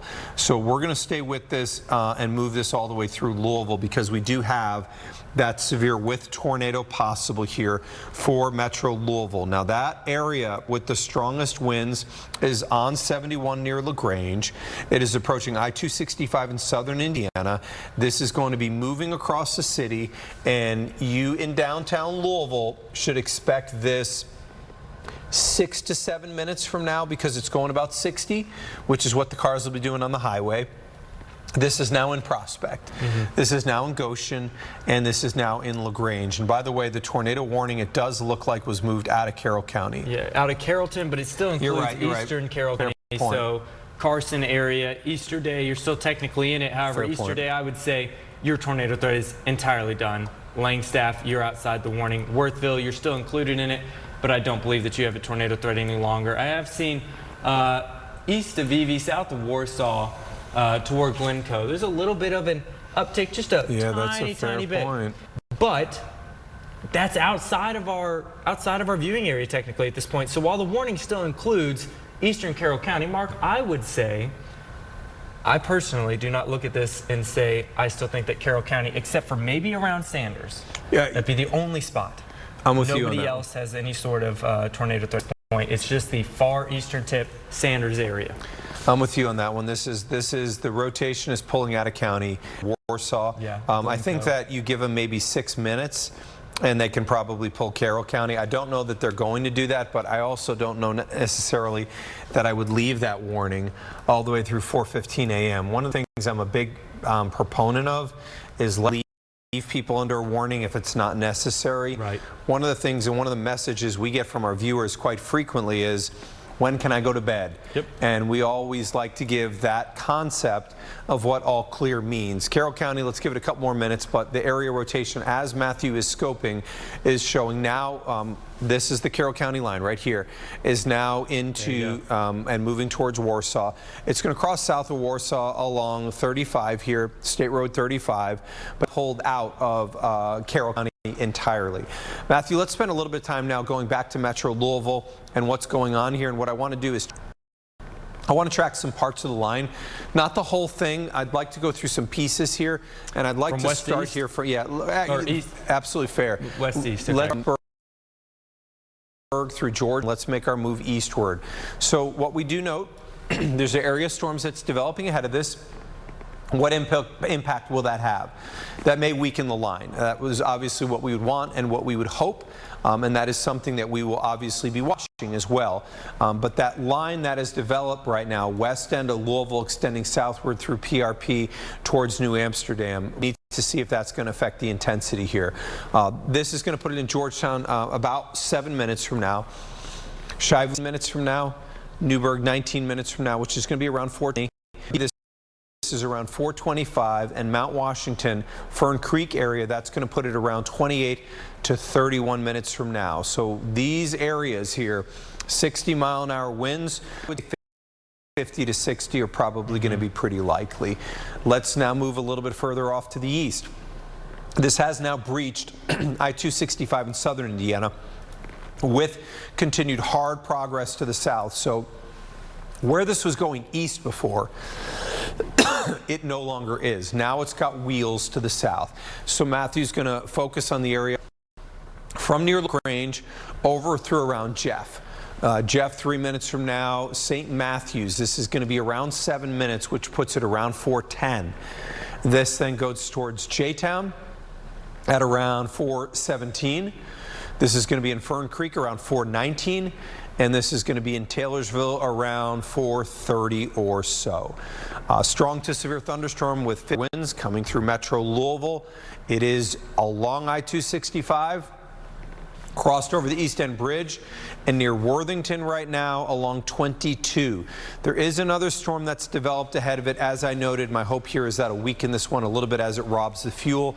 But this still remains an atmosphere with outrageous amount of wind energy, and we're going to close out now by hitting the LaGrange area through around Monterey, where we have a little bit more of that bow segment to it. We don't have rain in front of that. This is a better candidate to stay near 60. In eminence right now, Christian Shelbyville. This will be about 15 minutes from now, which puts it at 4:18. 22 minutes from now in Frankfort, Kentucky, so it's around 4:25. And Georgetown, Kentucky, we're looking at around 4:33 for that storm to move across the area. Matthew, this is Metro. This is when if we're to see severe winds, this is the time. And honestly, even if we don't get 60-mile-an-hour winds, I do think 50 can still do damage. We're in full foliage right now. Absolutely, absolutely. You know, you talk about that all the time when we're in late fall, winter, early spring, and you have super gusty winds moving through. Oftentimes, it doesn't catch as much of the trees and knocking as many of them over. They don't have as large of a surface area. But you add all these leaves on there, which all the trees have their leaves now. But these 60 to 70 mile per hour winds, you're going to have more power outages because more more trees in general are coming down. And so that'll be something to watch because, of course, people are driving here at night and the morning commute starting soon. Within the next hour, our earliest drivers are really getting out there on the roads. That'll be something that folks want to, especially the backcountry roads that have less people and you're going around corners and you just don't expect it. Please take it a little bit slower this out and about because any of these trees that are down, that's a huge hazard in and of itself. And let's go back to the power outage map here. Again, this is going to be our reference point. It's actually come down some in Jefferson County. So we had 720 without power. We're now down at 600. So remember, this could have just been a transformer that flipped. Could have had an arc, and they may just have been able to reset, fluctuate. But this, again, gives us a baseline. When these come through Louisville, if this is indeed a damaging cluster of storms, we would get those power outage numbers going up. One of the things I continue to note here, and you see it's from LaGrange through around Eminence, there's less lightning on the front than there is on the back.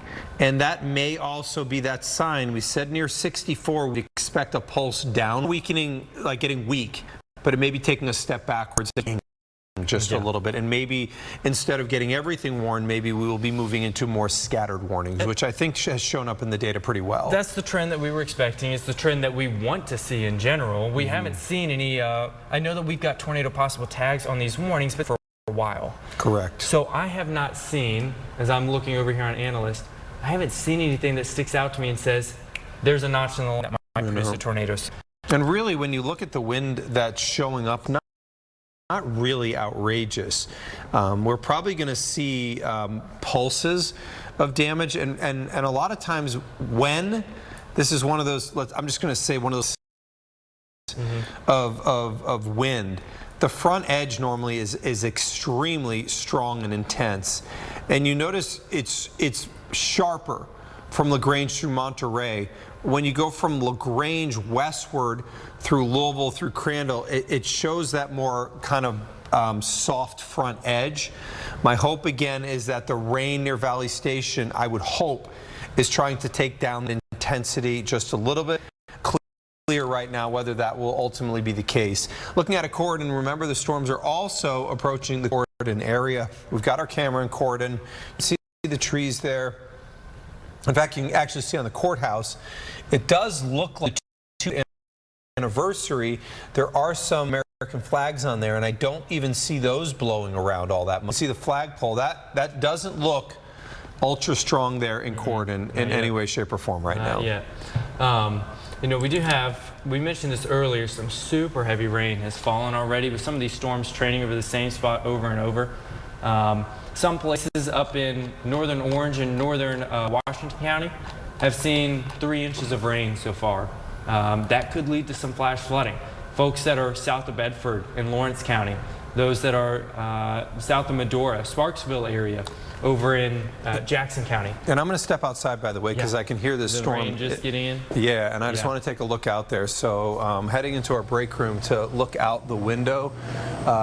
Very heavy rain in downtown Louisville here right now. I'm going to open our door in our water garden just so I can have a look out there. Obviously want to see what the trees are doing. Matthew, rain's pretty up and down and vertical right now. A lot of times when if we were seeing some damage going on out here, we would likely see these trees going crazy out here. It doesn't, I'm going to say 35-mile-an-hour winds maybe out here. It really doesn't look all that bad in downtown Louisville right now, but it is raining. And the other thing I will say, Matthew, it's generally still very void of lightning. I would expect to see a lot of lightning if the intensity on this thing was going up. So we've got just generally vertical rain out there.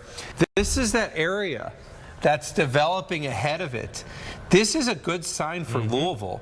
This just could be some heavy rain. The other parts of this may be bad in a sense for urban flooding. Yes, that is the worst part. I think that's, I mentioned to you a short time ago, before we went live for the tornado warning up there in southern Indiana. I said, do you think that there's starting to be a bit of a transition to hydro? Yes, starting to be a transition to potential for more flash flooding. And that very well could be the case, especially if these things really slow down once they get to some of our more urban areas. Sometimes the drainage systems, sewer systems just can't keep up with the heavy rain, especially in an urban environment like this. So we're already getting heavy rain across parts of Louisville. Then we've got the main batch that comes in behind it. And man, it's been producing some very, very heavy rain across southern Indiana. Louisville's in the bullseye for the next round of it. And just to clarify one thing, we talked about the tornado warning, how it didn't belong in Carroll County anymore. The tornado warning has expired. So we are now into covering the severe with tornado possible. Weather Service, we're not getting far away from when they're going to have to make a decision. Yes. So this is now approaching the end of that larger warning has just come to an end. Okay. For most of, the northern half of Jefferson County, along and north of 64, Oldham County, Henry, Trimble, Carroll County, Shelby County. That one, it still shows up, you see on our map, but it has come to an end officially. It's hitting the end of its life. So has the one off to the east. So I'm going to quickly move over here because we've also talked about there is a flood threat here. So briefly touching on the fact that we've got the flood watch here. The Weather Service has also stated that they may issue one further south. You can see southern Indiana, we've got a flash flood warning for Lawrence, northern Orange, southern Jackson County, Indiana, and northern Washington. Flood advisories basically cover all of southern Indiana.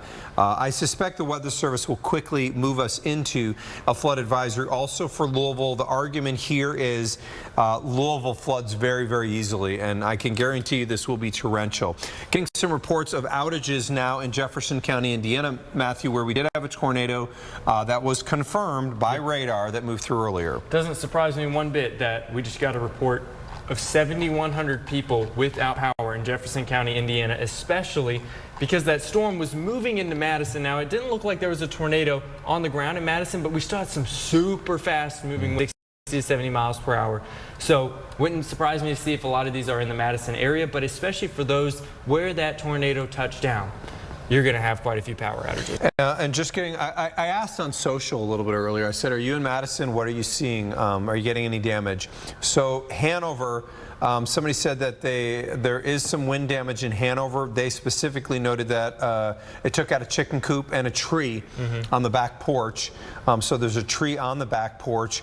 And then somebody also from Clifty Falls that they were safe with no damage. So it is, we obviously have damage here, and we have damage that occurred in Jefferson County, Indiana.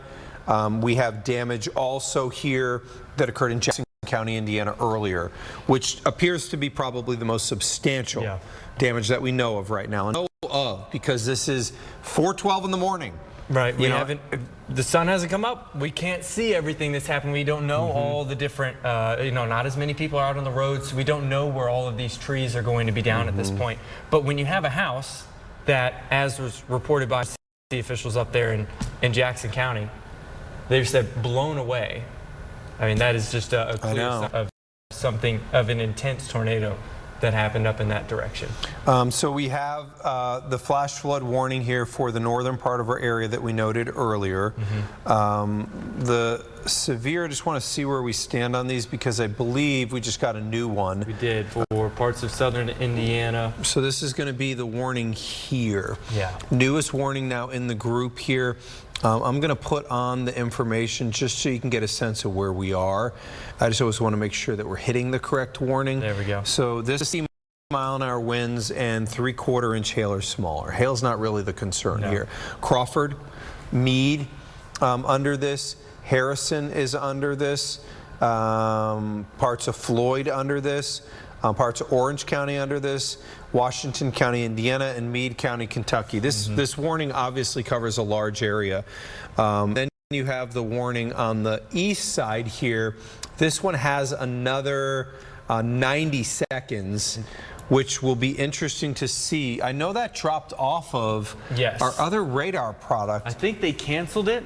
You can look at the chat here. I think they canceled it early. I'm looking for that one for a cancel.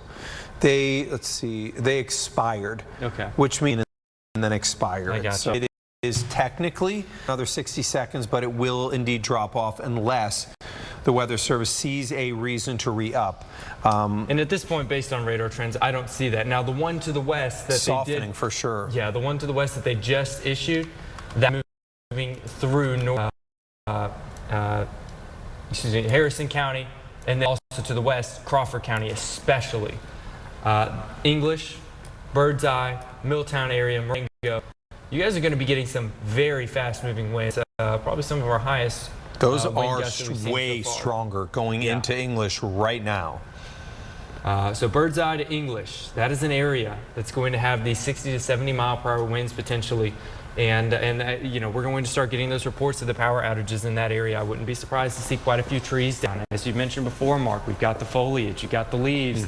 That's going to increase the surface area of the trees, make it easier to knock them down. And one of the things we note there, the front of that line, Matthew, it's a harder, more defined line. Yes, this is true. When you get towards Louisville, the rain that is ahead of it has clearly affected it, and there is that warning that has now fallen off. Yes. So the warning for Louisville, Jefferson County, no longer underneath a severe thunderstorm warning. However, the main line still hasn't gotten there. It's taking its sweet time moving south. It's had more of an easterly component here recently. And what we have there is, and this is going to bring up the obvious question, obviously this area of rain and thunderstorms that's ahead of the main line that goes from LaGrange to Charlestown has affected it and weakened it. What it has effectively done is take the fuel and cut it off. It is showing a sign that that's back building westward to Brandenburg, and that may then also cause a weakening of this line. But right now, as Matthew noticed and noted, the strongest winds really anywhere that we're seeing on radar are moving into near English, Indiana. We need to use some caution on this storm. 60-mile-an-hour winds are possible, but you know, I'm glad to say for Louisville right now, we were under a warning. But this has improved here markedly because there's rain in front. What I think is going to be interesting to see is when this back edge of the rain catches up or reforms on this front edge, can that cause an upward pulse in intensity? But the line right now, where we stand, Matthew, I think we would both agree on this. Damaging winds are the primary threat. Then I would say flooding is the next threat. I would then put an isolated tornado in there. And then hail. Hail's not a high threat in this scenario, but I said this earlier, it's worth saying again, damaging wind is the primary threat here tonight from this point forward. And I want to hit on that flood threat that you were talking about. Flash flood warning was put into effect 5 minutes ago in southern Indiana from Orange County through Washington, Scott, northern Clark. A long stretch there where these storms have been training over the same area over and over and over. You see these red boxes on our flood alerts map. Those are flash warnings.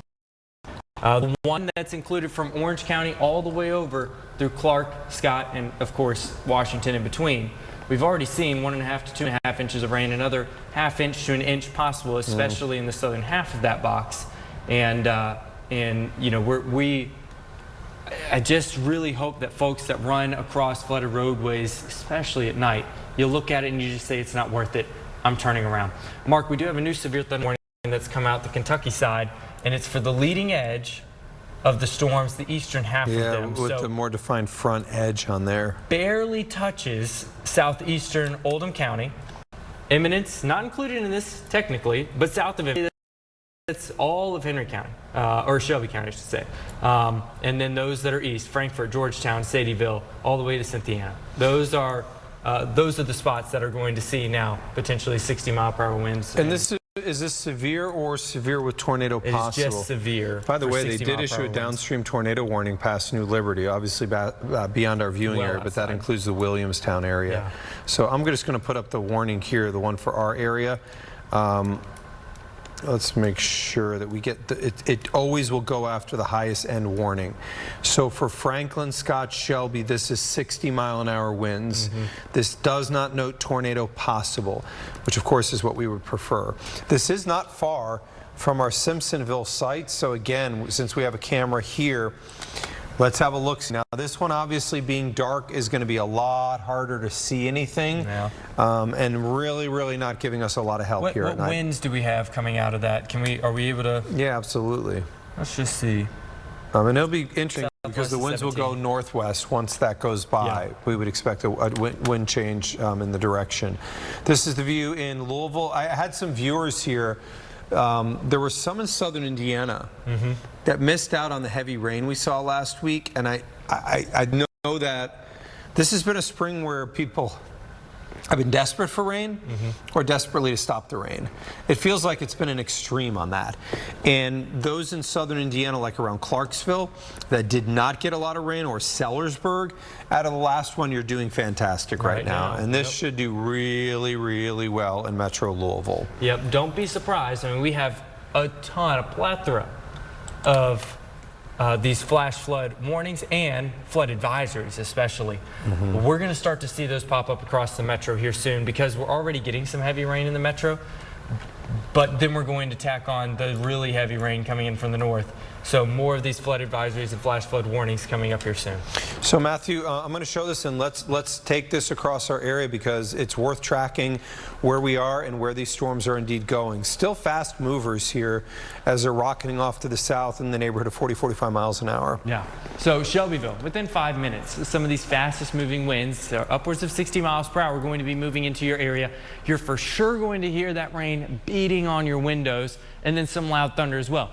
Not necessarily right off the rip as the storm is moving in, but the more rain that you're getting, the higher that lightning count goes up.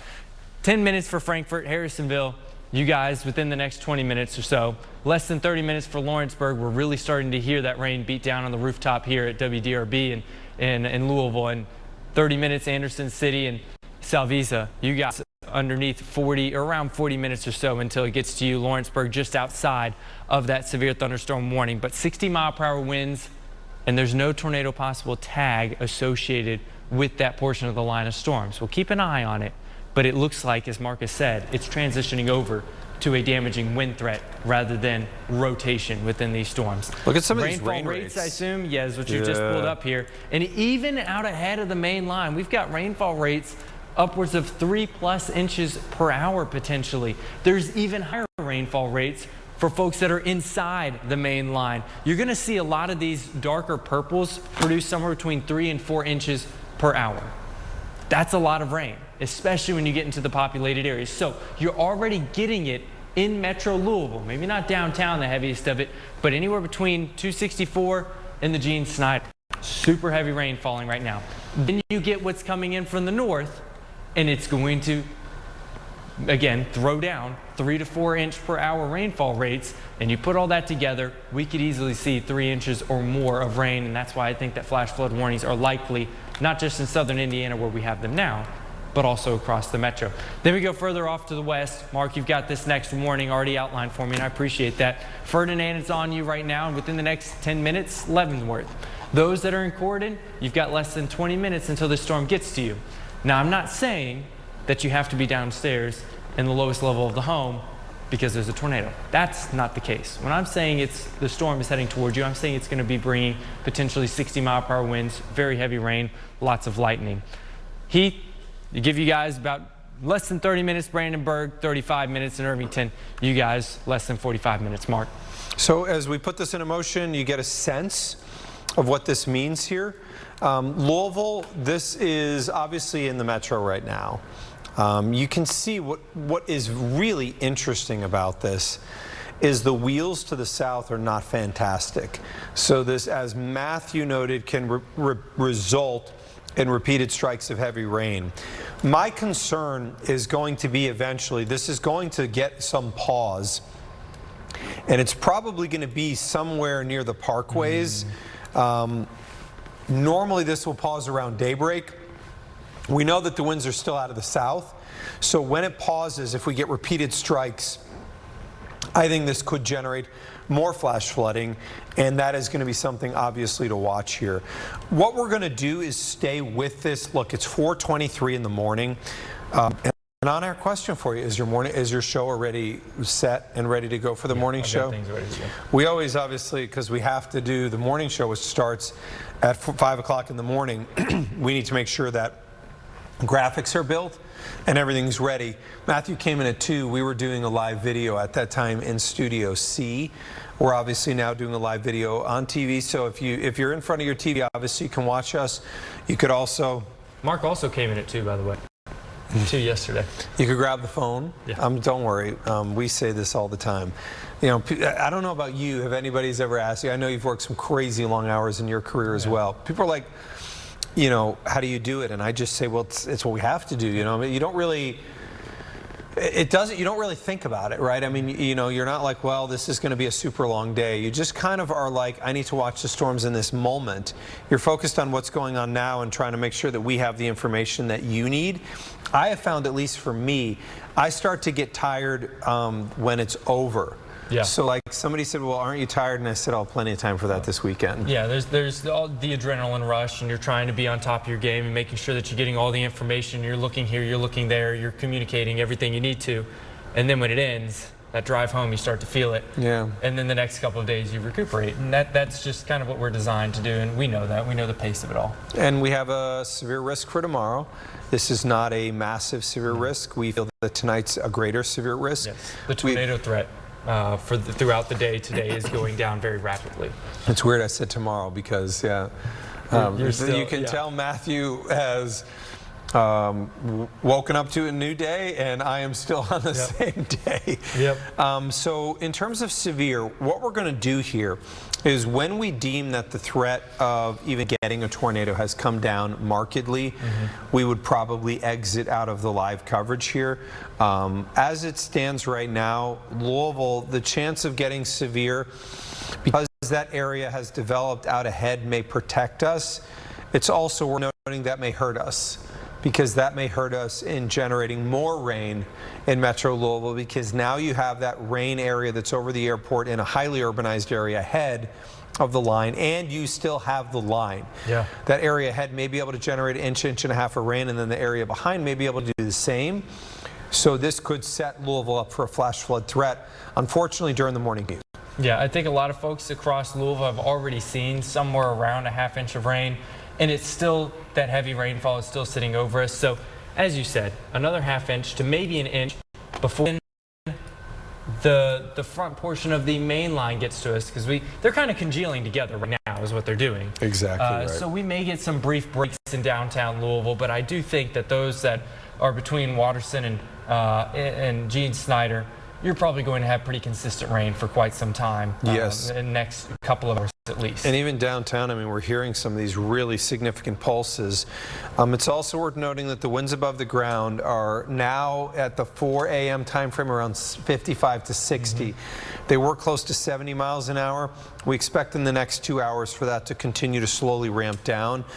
With rain in Louisville, this will hurt the instability. Obviously, there's still enough instability to generate rain and thunderstorms here in Louisville. And that heavy rain threat is something that's legitimate, that we are indeed watching, and we will continue to need to watch. I don't know that we're going to ever get away from a scenario tonight where Louisville doesn't at least go under a flood advisory. It feels like that is more than likely a guarantee to happen.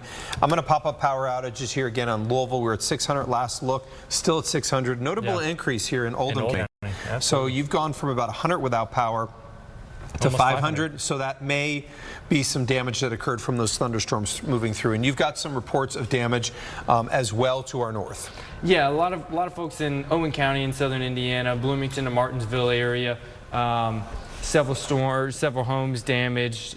They're checking for injuries to residents. I don't think that they found any there.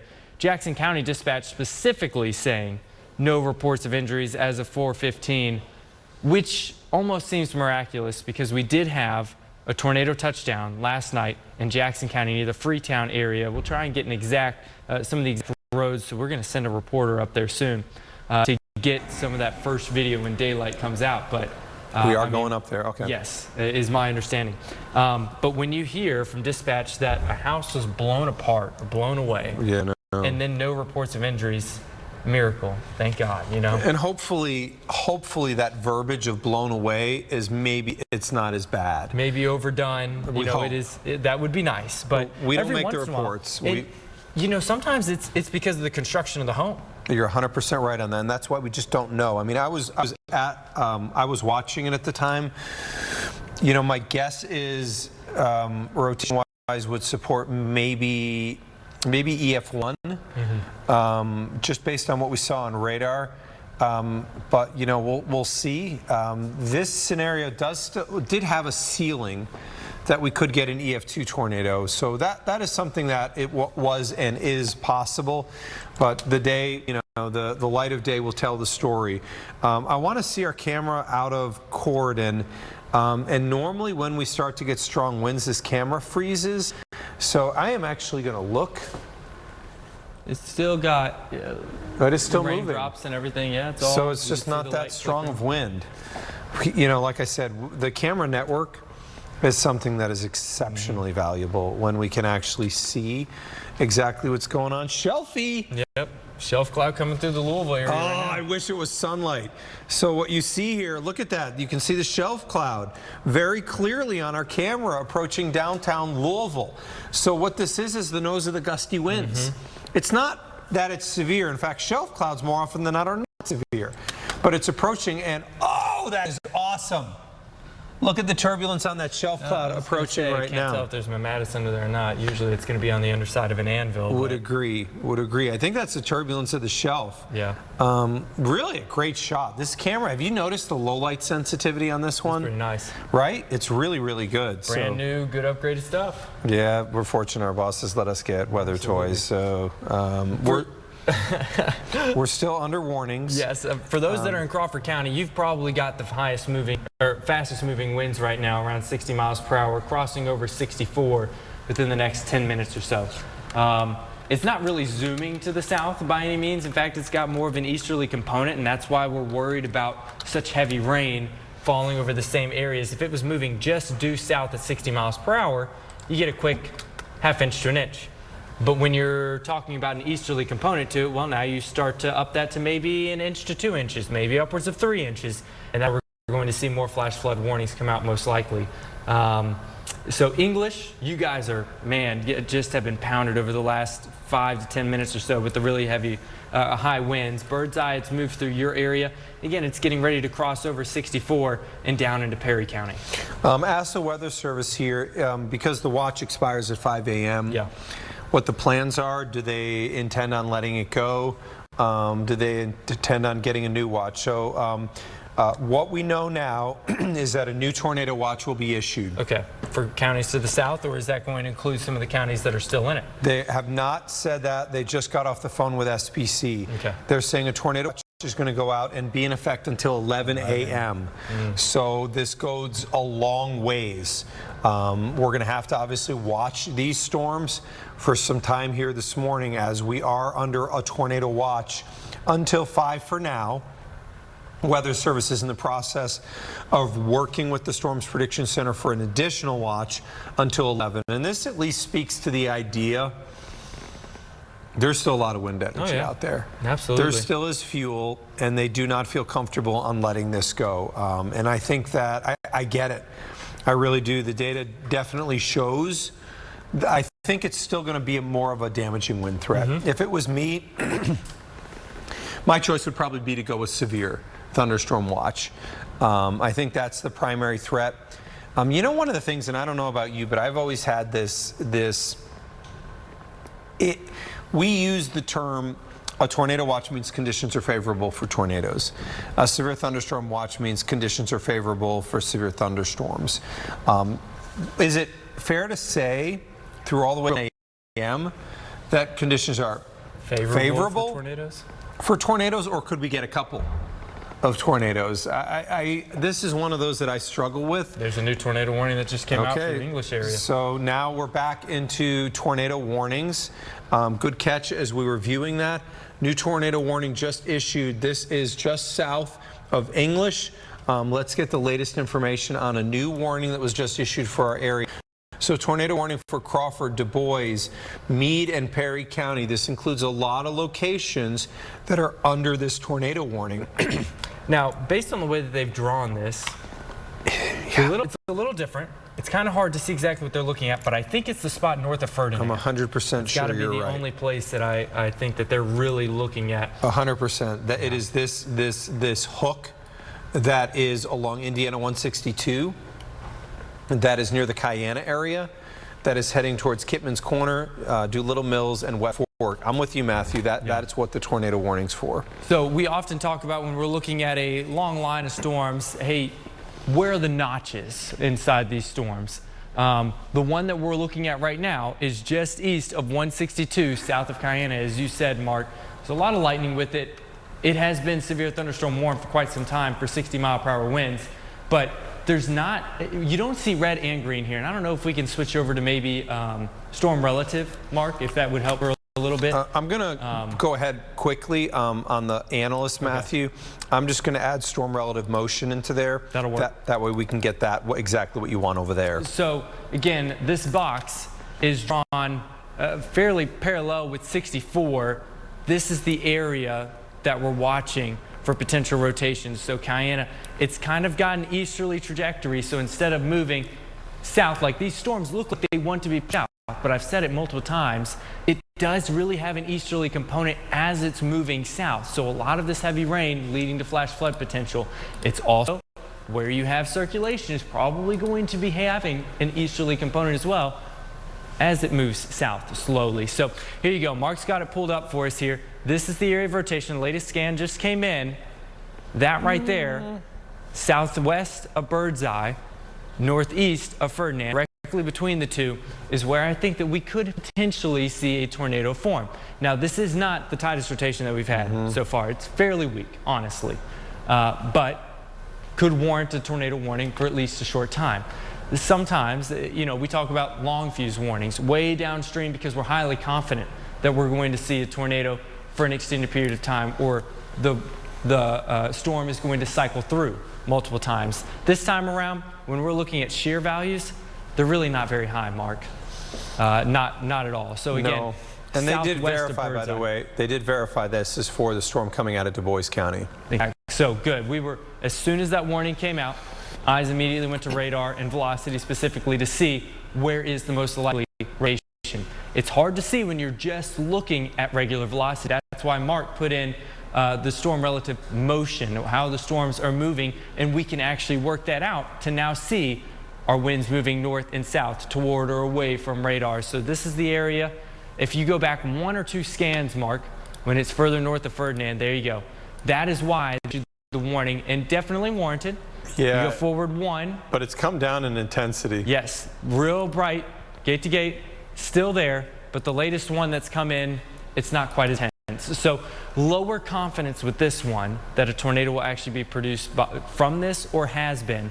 Earlier this morning, overnight, we had one tornado warning in Jefferson County, Indiana, where we knew for sure that it put down a tornado based on velocity, reflectivity, and of course correlation coefficient to see the debris signature on there. So Mark, could you remind me, what is that road that comes out of Birdseye in Du Bois County? So this would be Indiana 145. Okay, Indiana 145. If you're along that and you're west of it, the rotation's on top of you. I'm not saying there's a tornado on the ground right now, but the rotation is on top of you. Good idea to go ahead and get in your safe place. For those that are closer to Eckerty and Doolittle Mills, in between those two, I think it's a good idea for you to go ahead to your safe place. You still have some time for those that are in English and Grantsburg. It's going to take a little longer for this to get down to you. But Cayena to Birdseye and down to Kitterman Corners, in there along 145 is where we're going to see this rotation move through and potentially, again, potentially produce a tornado, but we don't have high confidence in this warning this time around, Mark. Yeah, all the tornado warnings that we've had here today, and we've had several, This one, to me, is the most marginal of all of them. That said, it is something that we're going to continue to stay with and cover, obviously. This tornado warning, remember, is in effect until, let's see, 36 minutes from now. This is a long fuse warning. This one goes all the way until 5:15. So our morning crew needs to be aware that this could affect the start of WDRB in the morning as it does go past 5 a.m. But 5:15, and what we would do is, obviously, if we have an active tornado warning, stay with coverage as we would in any scenario. The rotation here, I will say it again, I think you could justify the warning maybe 2 scans ago. I think that maybe they jumped the warning a little late, and maybe it just doesn't look as intense as what it did. And some of our other tornado warnings that we've had today have shown debris and been really problematic. This is nothing even in that neighborhood. And I'm looking at the debris tracker, and I've seen nothing, Mark, absolutely nothing. So I'm just going to pull over our analyst so we can take a look at that really quickly to what Matthew's talking about. Anything there, and I'm going to tell you what happens here a lot. So something like this get posted, this little hole here, and somebody will say tornado on the ground. We see this all the time online. So this is what we refer to as a false tornado debris signature. Why? It's not even raining in that area. We don't know what particles are there. There could be dust. It could be anything. You cannot tell if something is a tornado if it's not raining in the area. So what we're talking about would be anywhere in this Birdseye area. You're like, well, here's a little dot. That dot is south of Birdseye. It's not raining much there either. So these little dots are what we actually refer to as false tornado debris signatures, because they are simply not tornado debris signatures. Matthew, this one's a tough one. I have been real supportive of tornado warnings thus far. This one doesn't look great at all. I think, as you mentioned, when it first came out, there was definitely rotation for a couple of scans. Wouldn't surprise me to see this one for the National Weather Service to reanalyze and say, you know what, it's out for a little bit longer than it needs to be. We're going to be canceling it early. That just wouldn't surprise me. Because things evolve, situations evolve. You look at something and you say, well, the last warning that we put out had rotation for a significant amount of time and put down a tornado. All right, well, sometimes you look into a situation like that and you look into the next one and you say, well, let's put it out for the same amount of time. I know they take a lot of factors into play when they put out these warnings. So a new warning, by the way, for looks like for Louisville. For a severe thunderstorm? Let me see, is that?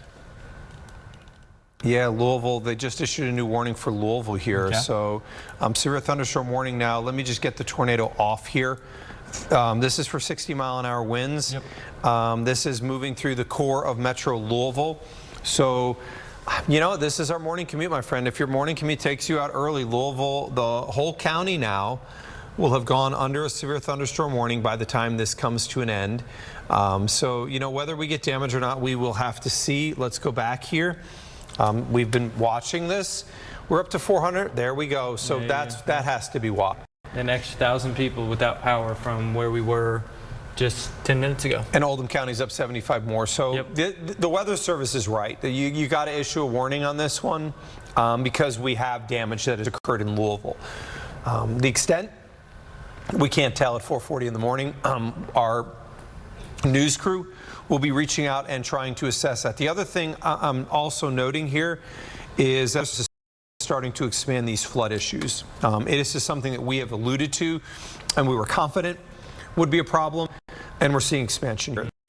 Much of Louisville is now under a flash flood warning. Let's see how much rain has already fallen. They said that at this point somewhere between 1 and 3 inches. It depends on where you are in Louisville. Between 1 and 3 inches of rain has already fallen. Not necessarily in Louisville, but anywhere within the flash flood warning, and which does include the northern side of the county. Yes, northern side of the county, Harrison County as well, Floyd County, Oldham County, Clark, and southern Washington. It's most likely southern Washington, Clark County, northern Floyd, northern Harrison that has had the upper end of the rainfall expectations, somewhere between 2 and 3. Louisville area somewhere between a ½ inch and an inch, most likely, because the main group has now started to cross the river. This is what bothers me, is we've already seen a lot of water in Gene Snyder, and there's more heavy stuff coming. And the Weather Service obviously recognizes that. Lawrence, Orange, Washington County under a flash flood warning. Southern part of Jackson County, Scott County, Clark County, Floyd, Harrison County, across the river into Jefferson County, which is Louisville. Now, it doesn't include the southern part of the county. So outside of the Gene Snyder, we do not have a flash flood warning, but look, one may get issued there. And then that goes in Oldham County. This is not a good drive. This is not going to be a great drive here for the morning. A lot of problems, whether it's 60-mile-an-hour winds, whether it's flooding. You got a lot of issues here for the morning commute, which obviously is the reason Matthew and I are on live here, because we have a lot of issues setting up here for the morning commute. Severe thunderstorm warning remains in effect for Louisville here. Tornado warning still continues to the west. And I know folks are probably like, why are you not talking more about that? Well, our confidence in a tornado is fairly low with this one, in all honesty. Looks like we got a reporter out there right now, and man, the rain, cats and dogs out there. I don't know what interstate they're on, but true cats and dogs. So very heavy rain for those that are in the earliest part of the morning commute, and it will last through basically the entirety of the morning commute for Louisville and south. Again, this storm complex will continue moving south, but that tornado warning goes out for another 30 minutes for those that are over in Crawford County, further to the west in Perry and southern Du Bois as well, and northern Meade County too, I believe is what that is, north of so Leavenworth area, English, there you go. They just chopped it back. So for those that are further to Ferdinand and Birdseye, they're outside of that tornado warning, but oil is still included. They did keep the warning, yeah. And I just wouldn't be surprised if within the next 10 to 15 they did expire. The only reason that I believe that they wouldn't is just out of extra caution for a very brief weak tornado. That's the only thing I can see here. You know, and you're in philosophical stuff right now. Do you go severe with tornado possible in that scenario? I would argue yes. To me, when you trigger sirens and you trigger WEA, everybody's waking up and exactly. Yeah. So that's just my 2 cents on that.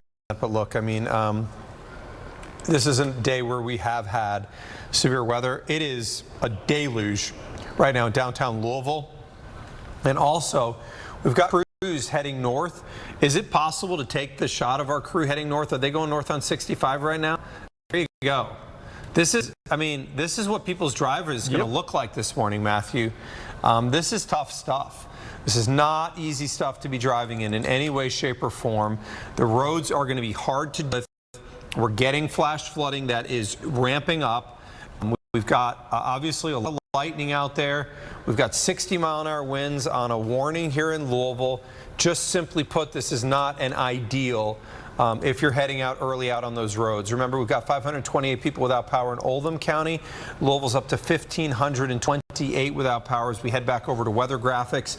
Bullitt County, Spencer, Harrison haven't registered yet, but obviously that is something we're watching. And a reminder, while we don't see that it looks we still have a tornado warning on a storm.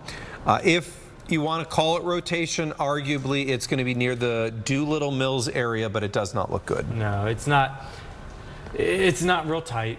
It's not real fast-moving winds next to each other. North of Doolittle, it kind of looks like that's probably the area they got warned for here, but and we got a problem here in Louisville now. We have an issue. Is area rotation coming up in parts of Louisville? You're talking near Butyl and Newburgh? This right here, Hollow Creek, that has an Okolona on there. That is a supercell. Louisville, we got to watch this one real closely.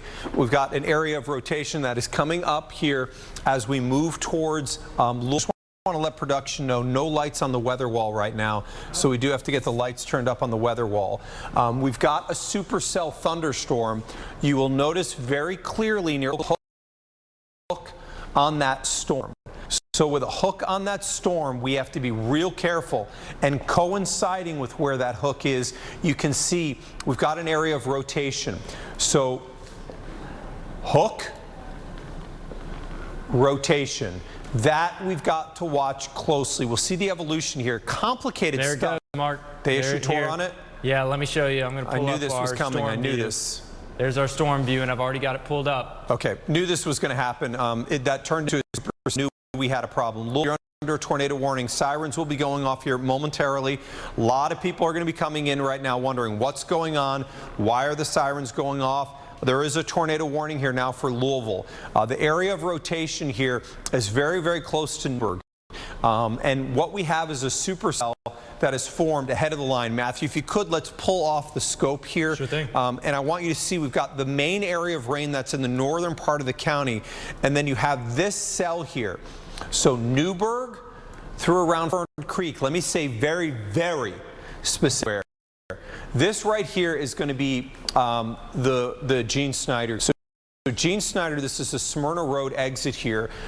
This right here is going to be Beulah Church, and this right here is going to be Bardstown Road. So the area of rotation right now is going to be, if you got off the Smyrna exit and chose to go north, it's going to be about half a mile as we go into Newburgh. So the core of this moving off to the east-southeast is going to head towards Fern Creek.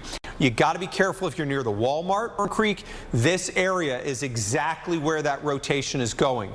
Now, if you're in the southern side of Fern Creek towards Glen Mary, right now the area rotation appears that it might stay a little bit to the north, but Louisville are under a tornado warning right now with rotation occurring. Matthew, can we go back over to analysts just because I want to see that area rotation? I think that it does a better job of indicating where we have that area rotation. Here is, again, let me get your bearings here. Gene Snyder right here. Yep. So this would be Bardstown Road. This right here is going to be Hurstbourne.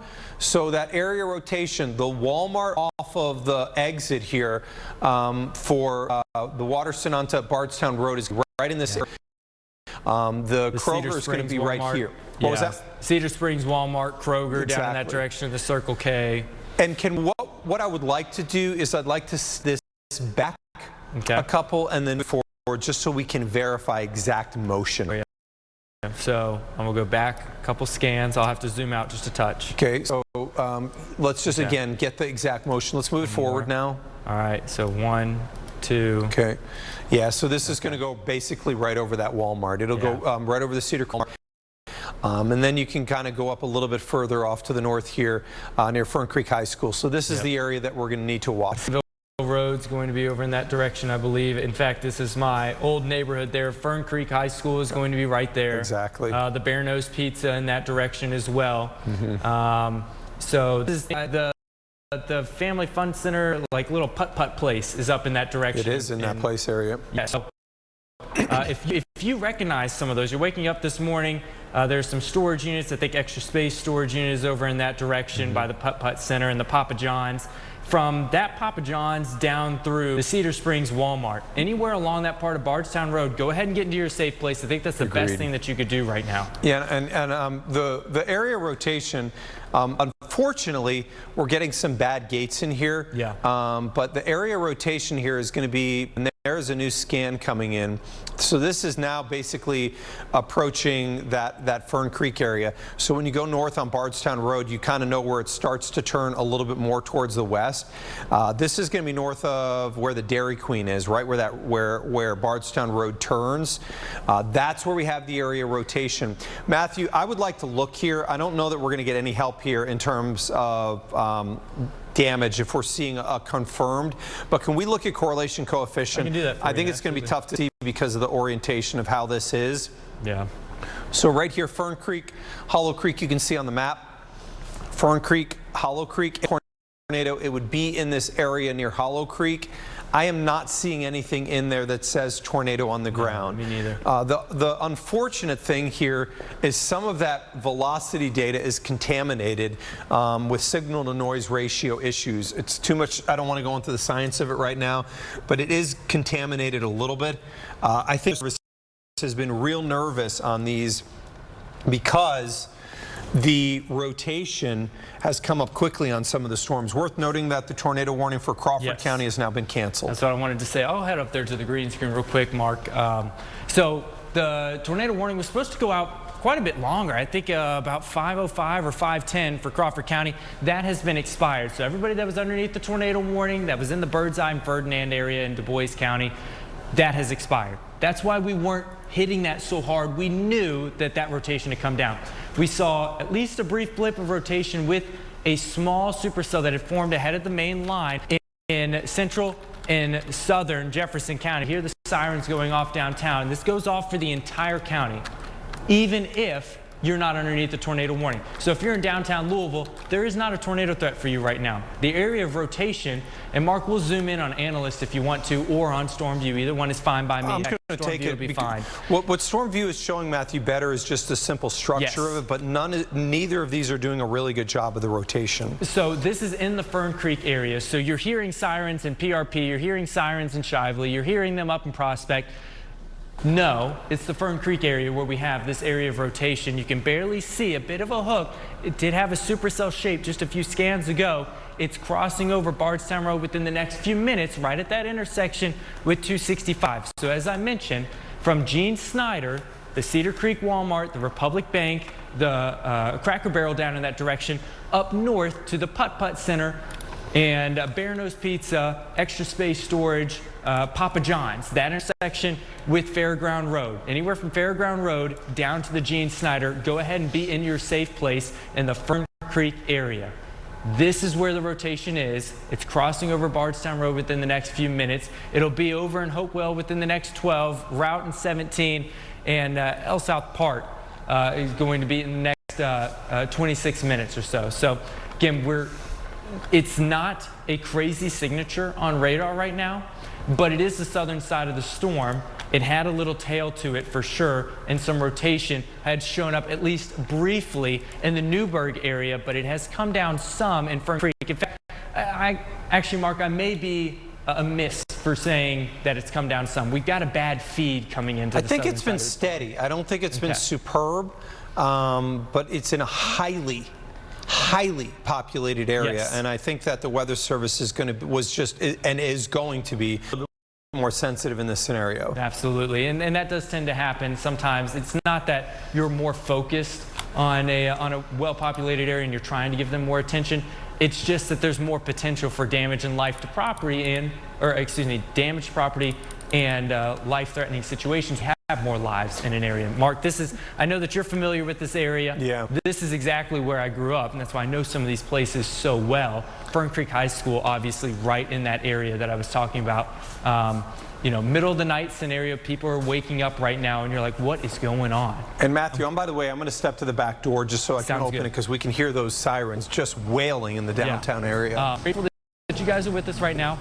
I just want to say, when it comes to this warning, can you hear it? It is the Fern Creek area just north of the Gene Snyder, and it's going to be heading toward Fisherville and north of Route. In between those two is the direction that this is taking. It's almost due east. Has a little bit of a southerly component, but mainly due east ahead of the main line.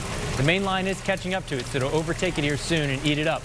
But very heavy rain. It's just now crossed over Bardstown Road.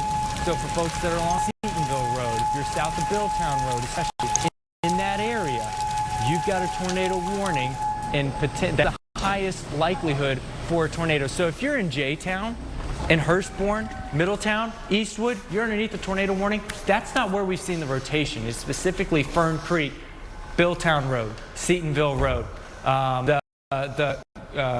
Glen Mary, Chick-fil-A is actually going to be a little bit further south of this. I'm not really much concerned with that. Mark, go ahead. I saw you had a little something to say. But those sirens are wailing out there, and I can guarantee you that a lot of people are waking up in Louisville right now wondering what exactly is going on. The Weather Service, we had an area rotation on an initial storm. This storm had formed ahead of the line. Because it was ahead of the line and alone, it then started to take up that energy and started to rotate. That originally occurred very, very close to Okolona. Now what we have seen is the back line of the storms overtake that cell that was in front. And I'm going to head, if we could, let me advance over to Storm View HD, because I think it's going to give you a better sense. Here, I'm going to back this up. And what you're going to see is a cell alone Yes. ahead of that line, and let me just make that panel full. So you'll notice that goes through J-Town, and then the arc or hook appears near the Heritage Creek area. You'll notice that that one then develops a hook. It develops it because it's alone. It's alone ahead of the line. It rotates in a very favorable environment. A tornado warning is then issued as that storm hits Smyrna Road. Then it continues towards Fern Creek, and you'll notice what happens is the back line overtakes it. And as that happens, we're seeing a massive decrease in the rotation, partially because it's lost the ability to be out in front all by itself and rotate up. So the area rotation has definitely come down some. That said, that area rotation, if you want to still call it an area rotation, I would say it's way weaker. Yes. But I would note that it's probably near Billtown Road right now along the Gene Snyder. And that then is going to move off beyond that toward Fisherville and then cross over Taylorsville Road, where that basically moves from Jefferson County into Taylor County. A lot of people are waking up. This is not the way that anybody wants to wake up, as it is a sick feeling when you wake up to tornado sirens that are wailing. One of the good things is, as it stands right now, that's the only location with a tornado siren. You don't have your IFB in, right? So you couldn't hear the sirens wailing out there? No, I hear them from in here, though. I mean, that sound is a horrible sound to hear at 5 o'clock in the morning here. Tornado warning continues here for Metro Louisville. The tornado warning is for another 30 minutes. This was a longer fuse warning. It goes until 5:30. That doesn't necessarily mean the tornado warning will stay in effect until 5:30, but they felt, my feeling on this one, by the way, is that that area rotation came up, being in a heavily populated area, quickly. Very possible here. Yes, I think. And by the way, I'm going to look at the power outages just out of curiosity. I do think that from here on out, and we've already damaging wind threat, flood threat, and then a very low tornado threat. And if any tornadoes form, the most likely scenario, I think, would be the weaker briefer ones. We agree on that, I think. And that said, though, I mean, it's still very possible that we get more tornado warnings. 1,630 people in Metro Louisville without power. Hasn't come up much. And Weather Service is not, our Storm Prediction Center has not put out the new tornado warning, the new tornado watch, rather. They have stated that the most likely scenario is the southern part of our area, and may include Louisville, will go under watch through 11 because this watch expires at 5.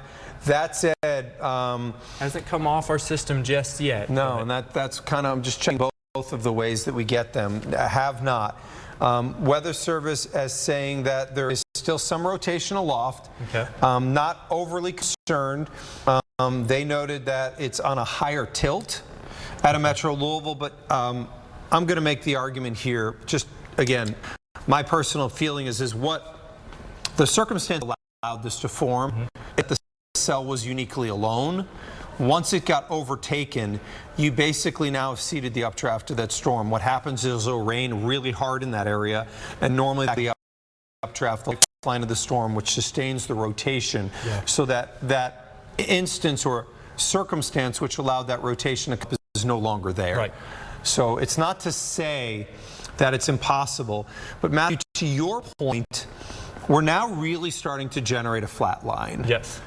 If we get a tornado warning, the most likely was something that developed ahead of the line, and we're really not seeing any now, which again is a positive, but that's why we believe primary threat. Just to our producers, or if the tornado warning is allowed to expel.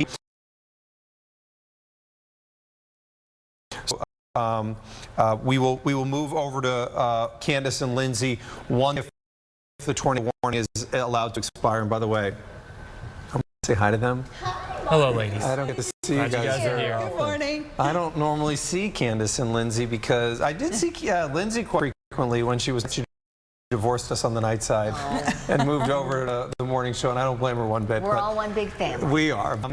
Candace, I don't get to see very often. We worked together on the morning show for 7 years, and then to the dark side on the night, so I see Candace infrequently, but it's always nice to see her. So we continue with rain thunderstorms here. Matthew, tornado warning remains in effect. If that area rotation is we're now approaching Fisherville, but that area rotation down significantly, and it makes sense. That storm got overtaken by the back line. Do you think there's some places that we could give some all clear across southern Indiana, especially right now? I wholeheartedly agree on that one, and I think that, you know, let's look at that. The tornado watch has now been allowed to expire. Yeah. So we're no longer under the watch as it stands right now. The Weather Service has said that they are planning on canceling the tornado warning shortly. So again, a note to news, if the warning is allowed to expire or is canceled, we will go into WDRB in the morning as normal. And can you guys just let me know if there would be a break that would be run before we go into the newscast, or if we would go straight in? I do have my IFB in right now. But we have an all clear for Lawrence County, Indiana, for Jackson County, Indiana, Jennings County, Indiana. I'll give you the all clear. South of that, let's zoom in a little more. I'm going to say all clear. I'll give it in Washington. I'll give it in Scott County. I'll give it in Madison for Jefferson County, Indiana.